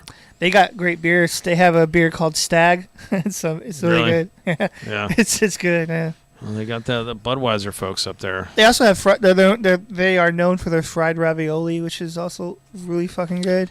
Well, Yogi Bear's from St. Louis. There you go. Joe Garagiola's from St. Louis. And Cedric the Entertainer's from St. Louis. Nelly is from St. Nelly's Louis. from St. Louis. St. Louis hip hop, I guess, at one point was a thing. Oh, man, Midwest hip-hop got real hot there. Yeah. Still is, I'm sure. But, yeah, Cedric the Entertainer, one of the funniest dudes of all time. I don't know what He he's was doing. he was good on Kings of Comedy, that little tour. Oh, he was so good. I love the one that had, before he passed away, had Bernie Mac. Yeah, Bernie Mac. Steve Harvey was, Steve Harvey he's funny, dude. He's great, dude. If you watch some of his stand up, it's actually really funny. He's so funny. Bernie Mac was Bernie Mac was so great. Bernie Mac was like He always had those funny jokes about his kids and he's family always and stuff. talking about like hitting his kids and stuff. The Bernie Mac show was great too. The Bernie Mac show that he had. I don't know if you ever got a chance to watch that, but that shit was funny. Yeah, no, he was great, man. Bernie Mac, I can't believe he passed away way too young. He was in the cool baseball movie too, Mr. Whatever it was, Mr. Baseball? Yeah, Mr. Baseball. Was that the one? Or no, it wasn't Mr. It was Mr. 3000. Yeah, Mr. 3000. Yeah, 'Cause Mr. Baseball was Tom Selleck in Japan. In Mr. 3000, didn't he come out of retirement to get his 3000 hit or something, or Yeah. something like that? Something like that. I forget Because it's what been a it was. while, but I know it was something to do with 3000 hits. Yeah. I have to check that out because I had a buddy who I played junior college with who was in that movie. He played a first baseman. Because they needed like extras that could like catch and throw and stuff like that. So he was like a first baseman in Mr. 3000. I was like, Kenny Folkers, wherever you are, you're a legend. But it's some good baseball banter. Don't imagine anybody's checking it out, but that's what we're talking about. I got some baseball books I can go through. I went rabbit hole. My books today are The Odyssey from Homer, because that's what our lives are. It's just an odyssey. It makes no sense. We're just confronted with challenge after challenge. And then Lasorda University. Lasorda University, my recollection of my summer of 68 with Tommy Lasorda and the Ogden Dodgers by Zach Manassian. And Zach Manassian is mentioned in Bobby V's book, and Bobby V talks a lot about his season in Ogden, and and they all called it Lasorda University because Tommy Lasorda was always like taking these dudes out for breakfast and talking baseball and trying to like educate them. So yeah, Lasorda was a one of a kind. I'll tell you that. He was a one of a kind dude, and the more Dodger stuff I read about the players that were around him and how much they loved him, he just seems that much more of an interesting guy to me. So I got this one here. Look at that one. My Way for the fans. I'm very interested to see what Lasorda says there. Lasorda was a firebrand in many ways. What else did I get? Oh, and I got this is the other two I got here recently. I live for this. This is another sort of book. I thought you meant you live for this as far as like buying baseball books. Yeah, no, Like, I love baseball books. You get so much stuff out of it. I live for this. Baseball's Last True Believer. Bill Plaschke's great. And Tommy Lasorda. Is Bill Plaschke that journalist? I think he's on that like TV show. Yeah, ESPN. I think it's the same guy. Around the Horn. Yeah, Around the Horn. Yeah, because I used to watch the show a lot. I was like, that name sounds very fucking familiar. And I got Billy Ball. I've read this book before, but it was years ago. And then I also ordered, because I have it and I can't find it, Ball 4 from Jim Bouton. And then I ordered Billy Martin's other autobiography, which was his, it was just like number one for Billy Martin. And people don't realize Billy Martin, how good of a player he was, but he was super clutch in the postseason. I got to undo my cord here. What's wrong with your cord? You broke it.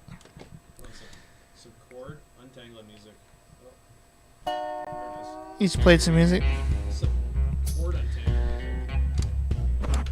You're watching this happen live. You're seeing this dude mess up his mic. That's how it goes. I think they do that on all the big shows. The big shows. We're like one of the biggest shows out there. We are the biggest show out there. But I have no idea. How long have we been going, do you know? Well, we started at 10. It's now 11:32, so about an hour and a half. Oh, that's pretty good. So those books are great, but what I'm trying to do, because I always want to tamp down. Everybody wants to poop on the Astros and this cheating scandal. I get it. Was not dude, cool. I'm totally screw the Astros. Like they deserve to get pooped on or shit on, whatever you want to say, for the cheating. Like they deserve it. Yeah, like, people can't dismiss it. They cheated, so like fuck them. You know what I'm saying? I'm with you a little bit. like it's nothing against the people on the team personally. Like I'm not gonna throw anything at them or try to harm them physically. But they deserve to get booed and things said to them, you know? Let me ask on that, because... That's just my opinion. Well, no, that's fine to have that opinion. I guess I would just say this. Like, I'm not... And I guess I kind of, on some level, maybe slightly defending... I'm not defending the cheating. Yeah. But I'm trying to roll back... Or like maybe not roll back, but rather expand the knowledge of all the other incidents of cheating in Major League Baseball and how long it's been going on for. Because it seems like the aghast and just like I cannot believe it. You're using computers and being a trash can. That's you're complete dumbasses, because that's like the lamest way ever to cheat. But. And I'm many organizations have cheated that when people like heads explode on just the Astros, I'm just like, well, are you like, what about the shot heard around the world with the New York Giants? You know, like, how long do we hold it against the organization until it'll eventually go away? Yeah, but because the Astros are still like winning, yeah, that's why it's still around. Like they started to like fall off and have a shitty season or two. So, in your mind, do like all these dudes have to retire? No, I just think because they are winning, people are still gonna bring the cheating thing up. So if they sucked, then I think if they started having a bad season and stuff, it would probably go away. No, a little by little. You know what I'm saying? Yeah. But because they're winning, they're like, and now that they're losing the World Series, like, oh, look what happens.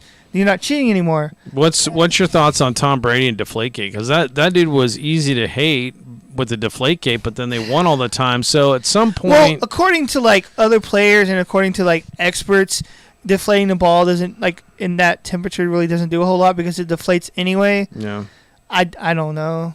Yeah, I would think it makes it easier to catch. Yeah, if it's not as hard. On a cold day, yeah. So, which was probably why they may have done it. But at what point, and like you're the perfect person to ask because you hate the Astros so bad. Like I don't like them, and that's fine. I'm not saying do you like them, but you're the perfect person to ask this question to. So like, at what point, like so you hate them so bad? At what point after the cheating schedule, even like, do you still think they're cheating, or do you like, no, I don't like the fact that they're winning now, and like Altuve and these dudes might be good enough they're like, this team is good and they actually win games because they're good at baseball, but I still hate them because of what they did priorly, and I fully recognize that they are good baseball players.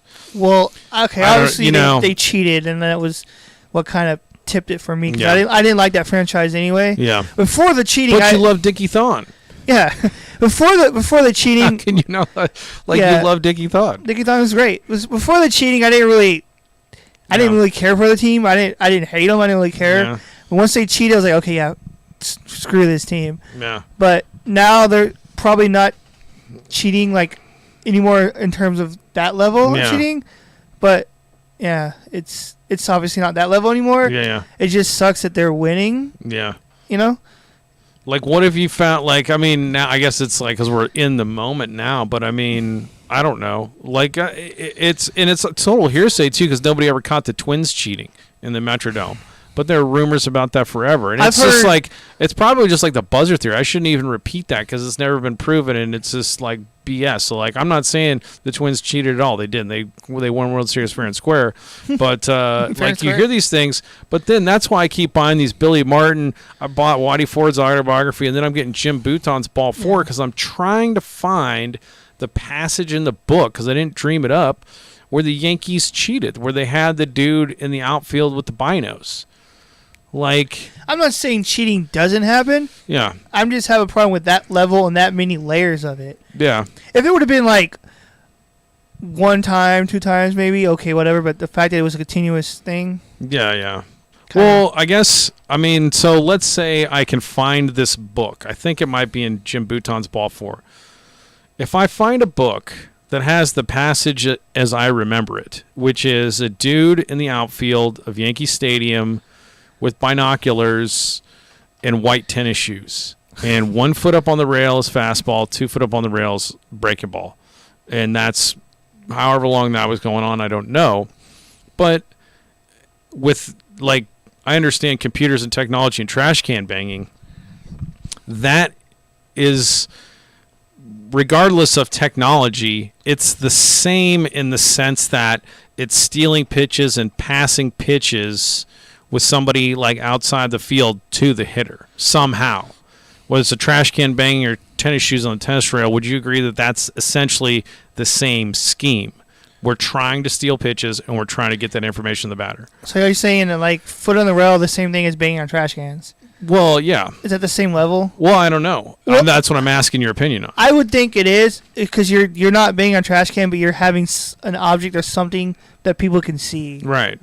It's just like it's the same scheme. Yeah. It's just like insider trading. Like, Yeah. how did you achieve insider trading? Well, like this guy did it that way, and you guys did it that way. But the whole point was make tons of money and screw the small guy. I forgot what I read, but I read some story somewhere that somebody was in the crowd and they were like coughing or something. Yeah. For the pitches, and because there's so many people. Yeah. That's just okay. He's just coughing. He has a cold or something. You know, I read that. Some team did that one time. What about Gaylord Perry? He put everything on the ball. Vaseline, Crisco, like. These dudes were doctoring the ball. I thought it was kind of funny. There was during the World Series, one of the pitchers was wiping something on his leg from his hand. Yeah. But they were like, he's not left-handed, so it's clearly not on his pitching hand. Yeah. So I thought it was kind of funny. But who knows? There's been so much. The one dude had a thumbtack. Somebody had like an emery board in their back pocket. Dudes get caught all the time. And now the thing they're catching them with is the sticky tack for the pitchers. Yeah, they're checking it their helps hands with the out. velocity and stuff. Was it Peralta? He was with the Rays. He got caught. He had pine tar in his glove. Remember that one? Yeah. I think like a 9-game ejection for that. So I'm not saying that's picking pitches, but like there's different levels of it, and it's hard. I don't know. I'm like the outrage on the Astros was like I don't know. More than you thought they should have got? Well, I get it because it was terrible. You know what it was? It was the fact that they cheated their way to a World Series. Yeah, that's what it was. That's what it was. If it would have been like a regular season, whatever, but it was the fact that it was the World Series, and when it's like the championship is like on the line, and you steal that away from another team, then yeah, fuck you. Like that's why I want to find but that. That's what it was. Is because they cheated their way to a World Series. That's why I want to find that anecdote about Yankee Stadium, because if it was when Mantle was there, like the last World Series of Mantle's career was 1962, and I think Jim Bouton was there. So like I don't know. And I'm not opposed to like if I guess here's the question: like if let's say I find this anecdote and it's like it's a Major League Baseball, and it doesn't mean it happened. It's just a guy on the team who knew about it was like, knew the Yankees had this guy in the outfield with binos. What if they? Why would you stop doing that during the postseason? No, well, no, I think the book tried to make it sound like, oh, it's not a thing. We just did it for fun because he was getting over the hill and he wanted to hit dingers, or we just did it for fun. But I was like, dude, if you had a scheme like that as the Yankees during the regular season, why would you ever stop? Why would you ever stop in the postseason? Like, if you cheat your way to a World Series, and now I don't have respect for your team. Yeah. So, but I'm not, like I said, I'm not like opposed to like 1,000% cheating. Yeah. Like, I have no problem with a cork bat, or like, you know, if you want to put something on your hand, like some sticky thing to get velocity. Okay, I don't really care. It doesn't bother me. What about much. the Maldonado bat? What about the Maldonado? Did you see that? Mm-hmm. That he got a bat from. Oh yeah. You're talking about that. The guy from the Cardinals and Dodgers. Oh, dude, Pujols. I got Albert Pujols gifted him a bat. And then find out that that's like grandfathered. Like, how is a dumb thing to say? Grandfathered in? That's stupid to say, honestly. Like, that's the most ridiculous thing I've ever heard. Like, the way it's Major just League a Baseball. Bat, like, if you made rules for bats, like you can't have it be made this brittle, then why is one guy still? Like, I understood. Like, they remember the helmets. Like, Dave Winfield wore a helmet, but he didn't have an ear flap. You know what it was? And they're like, well, there's only these. If they played so many years, they're grandfathered in. They don't have to wear the ear flap. It was MLB's excuse for not having an excuse.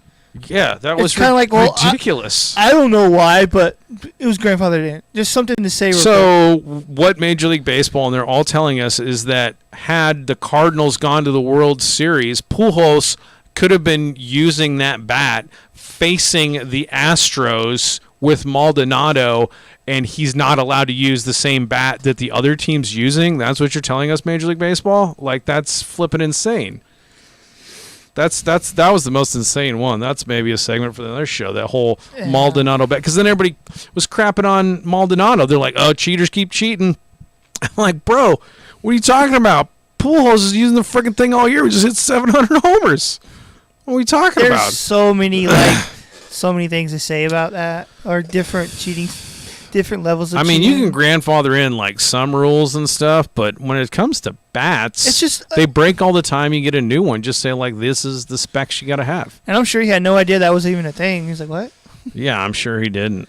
I'm sure Pujols didn't say that. Pujols is just like, hey man, here's the kind of bat I use. Go for it. It's ridiculous. Pretty soon they're going to be like, certain gloves can't be used anymore. Certain cleats can't be used anymore. I don't know. I know there's like a length distance on the gloves, but well, yeah. I know. I don't know if they still don't allow anymore, but they used to at one point wouldn't allow flashy gloves because they said it was distracting. Yeah. Like, isn't that the point of being a pitcher, is to distract the hitter? Yeah. So I never understood that rule. Yeah. Well, I'm with you.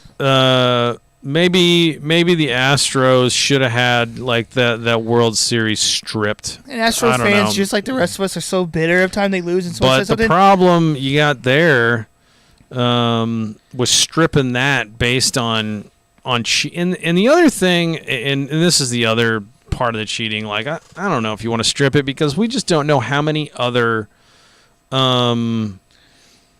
teams have cheated their way to World Series. We don't know. There's been some levels. Let's assume there's a few. I would assume there's been a couple at least. And when it comes right down to the Astros scheme, of stealing pitches and getting them to the batter, as primitive as it was. Well, it was high tech with cameras and laptops, but banging a trash can is literally the dumbest thing ever to pass information, because that's so obvious. Yeah, like do something if you're gonna cheat. Right? I'm not in the buzzer camp, but the banging trash cans you could hear. There's like stuff on YouTube you can watch. You can hear them giving. Yeah. You can hear that. So they did that. But and what I hate is Astro fans, when you talk about that, like, well, stop us. Well, no, this is and because stealing signs. Like, JUCO ball, high school ball, like, this is just, like, something that you guard against, like, almost every game, and you switch up your signs. Of course, like, and so, like, all the bitching about the Astros, yeah, I understand it's cheating, and it is horse shit, but you know who isn't bitching? Washington Nationals, right? Because they knew. we heard that they were cheaters, and we don't like the way they're doing things. And when they came down and played in Houston, they were real squirrely. There was a lot of meetings on the mounds and switching signals, and they did what they had to do to protect the integrity of the secrecy of their pitches, and that's why the Nationals got a flipping ring. So the Yankees and everybody who got beat by this cheating team, you got beat by a cheating team whose cheat was easily defensible. You know what I'm saying? And it wasn't like, after the fact, and when you talk to the managers, I think the managers knew. They're like, dude, look at their home record. Something shady's going on there. I'm hearing rumors about banging trash cans and stuff. So, like, it was like, if you're a manager or whatever, like, I'm not making excuses. They're cheaters. That's nasty. But you're like, just trying to. It's just like, I don't know. I'm trying to think of an analogy. What's that phrase? Playing the devil's advocate, where I mean, it's kind of a devil's advocate, you're but trying it's to just, say both sides of this. I'm just saying that you don't hear the Nationals bitching. That's a nice look. So I'm just saying they switched up their signs. You could switch up your signs. So like I understand it. The outrage and how long it's hung around on the Astros to me is kind of gets. I don't know. It's like the wife or the ex-girlfriend. You're like, you remember that one time 5 years ago when you said you were going to get that thing from the grocery store and you didn't, and you're a big liar? You're like, oh, it's 5 years ago. Again, they did it to win a World Series. They deserve every criticism they get, everything people say to them. I would boo them if I saw them live right now. I would say shit to them. I don't care. Yeah. It's the World Series. They shouldn't have done it. Yeah, so not to that level anyway. I get it, but that's I guess my devil's advocate on it. Easily defeatable.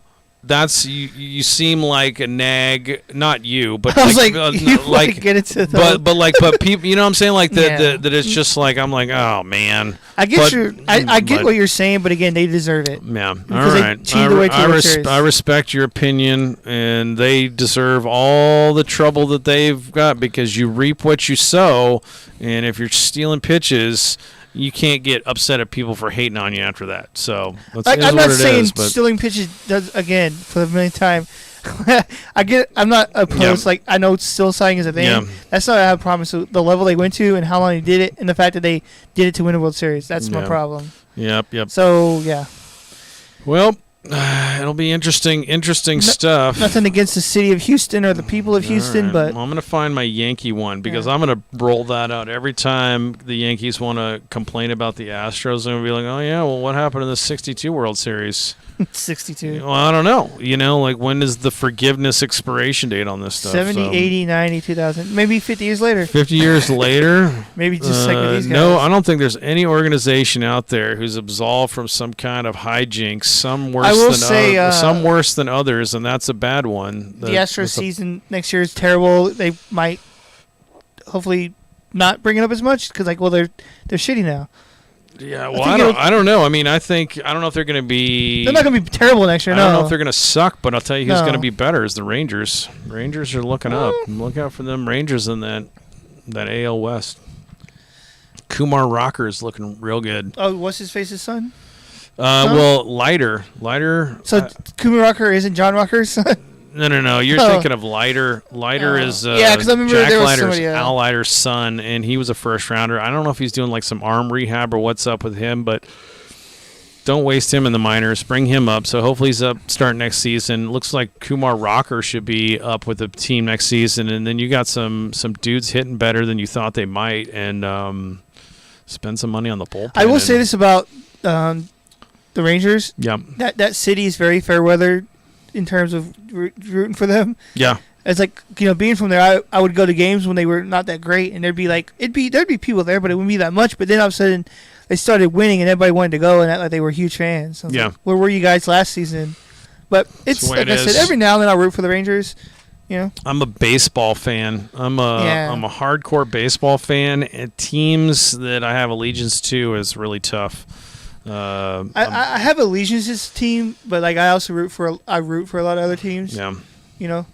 I guess it's just Fernando's team. The over there in Cancun. If I go to a Rangers game, I'll obviously root for the Rangers, but yeah. Let's see if I can find the Where is the Fernando? But I guess the last segment, and then we can outro. Is the UTSA Fall Series. I went out and checked out. Oh, I saw that picture. Yeah, I snuck away, and somebody tell me why the F, why Tigres de Quintana Roo, Mexican League team. That's the only team I have allegiance to because of Fernando. I was talking to somebody who we were talking UTSA because they're going to transfer from Vista to UTSA. Yeah. I was like, oh yeah, they got a pretty good. They always have a good pre-baseball team. Like, yeah, really? I was like, yeah, dude. I'm like, well, they have a stadium. Yeah, pretty cool. Yeah. Never been there, but the bird bath. Yeah, it's a pretty cool spot.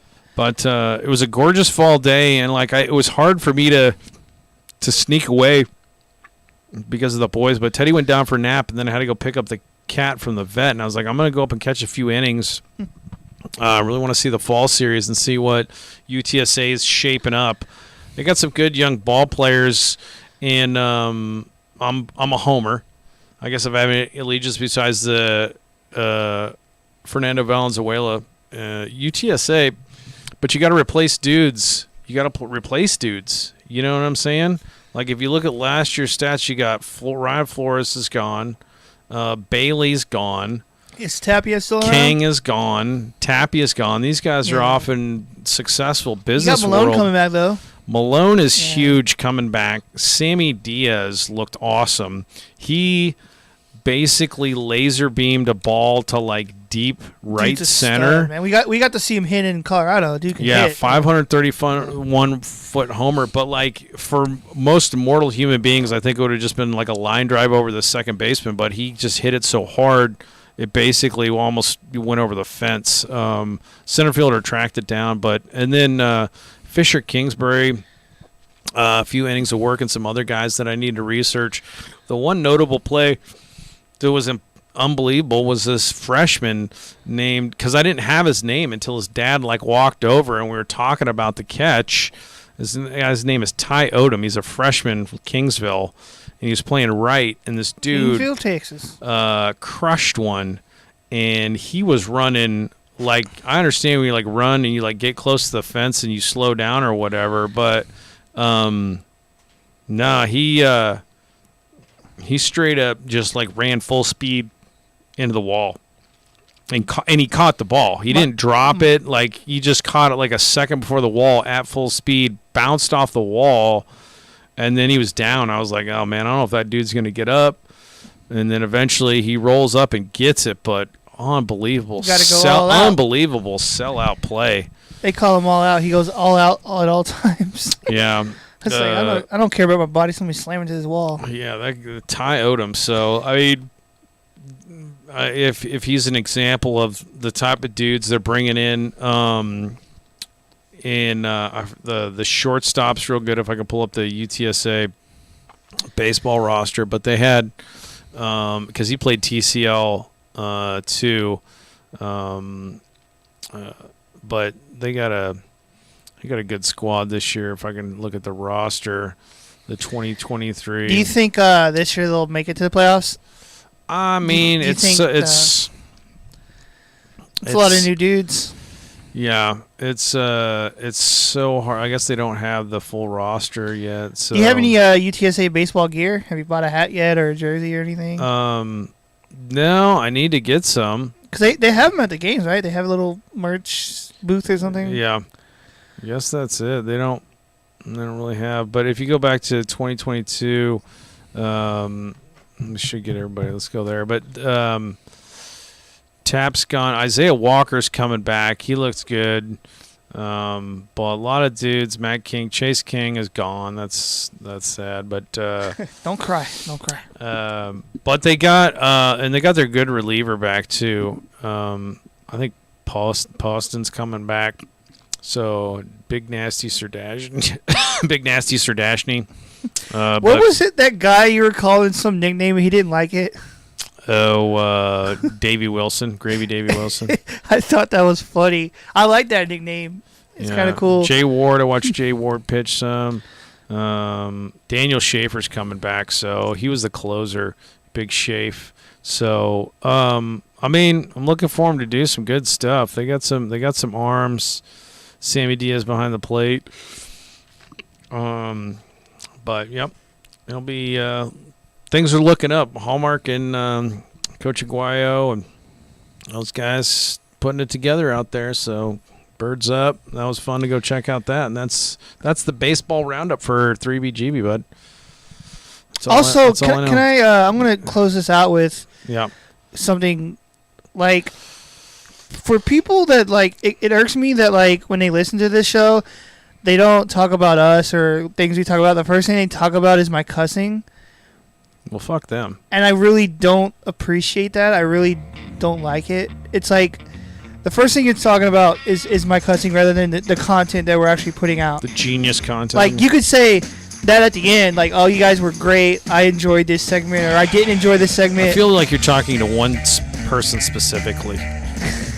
Maybe. I don't want to call out names, but, like, it's just annoying to me. And, like, just tune out the negative, buddy. Can you just, like, not say that? Just tune out the negative. Anyway, it doesn't matter. I don't cuss that much anyway. No, we're doing better. I cut down my cussing. My grammar and my English is, like, perfect. It's almost like scholar level, you know? I speak with, like, whatever. What's the word? Cadence? Is that a word that I can throw in there? I don't know. But anyway. I think we're understood. Is this outro music? So, yeah. Fuck it. Anyway. What are you going to do, man? Can't please everybody. You know? No, I'm not worried about it. Can't please everybody. Well, my man, Dutch Chattahoochee, more World Series to come. It'll be interesting. Lay your wagers. Like the other night, I was playing Xbox, but I was listening to the World Series. Please tune in to the KBO support Incheon. I'm rooting for Incheon. There's just something I love about baseball on the radio. I just love radio in general. Like, when I was younger, I wanted to be a radio DJ. So this is kind of like... You're doing it. Yeah. Our whole... It's a radio show. As long as our soundboard doesn't break her. I used to think this was like... this thing has been pretty doggone reliable. Zoom is great. A lot of people don't like it, but I was like, this you want to call it a piece of junk? I don't know exactly how it all works, but it's been pretty good. Zoom makes great products. I have their little recorder thing. Yeah. Their sound recorder. Dude, it's a balling piece of equipment. It works. But Zoom is awesome. It's gotten us through many months of doing this. Yeah. That's been through rain. This has been through the wars. It's been dropped. Through all the broadcasts, did all the games. Because I remember we were in Colorado and it started to rain. I was like, dude, fucking get it out of the rain. It's going to get wet. Yeah. It did get wet, and it's still ticking. What's that phrase? You can take a licking and keep on ticking? Take a lick and keep on ticking. But it's locking horns. All right, this will be our outro. Well, man, that's it, man, for this week in baseball. Week in random baseball. Can't steal that from Mel Allen. If you give me ranting on something, I'll go forever. I'll get more... Yeah. Well, your hopes of your hated Astros getting taken down by the Phillies gets nearer by the day, but I still say it's going to go 7. It's been a good series so far. Yeah, it's been a great series. It's just unfortunate last night the guy wasn't realizing what he was doing with his pitches.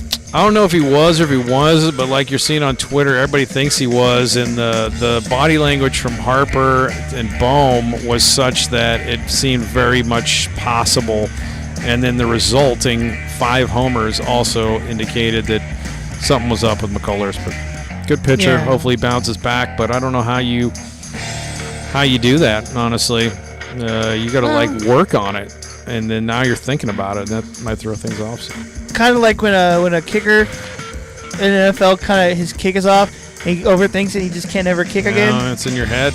Yeah. Just like with free throws, you're thinking about not missing rather than just shooting it, right? Yep. So. Hopefully this isn't like something that affects him, but who knows? All right, buddy, it's lunchtime. What are we doing for lunch? We know. I don't know. Well, thanks for tuning in, everybody. Till next time, check out all our wackiness on our channel. Listen to us on Spotify. Yeah. We certainly appreciate anybody checks us out. And that's it. Let's go ahead and end that. Let's do one more little on the way out. Yep. All right, till next time, folks.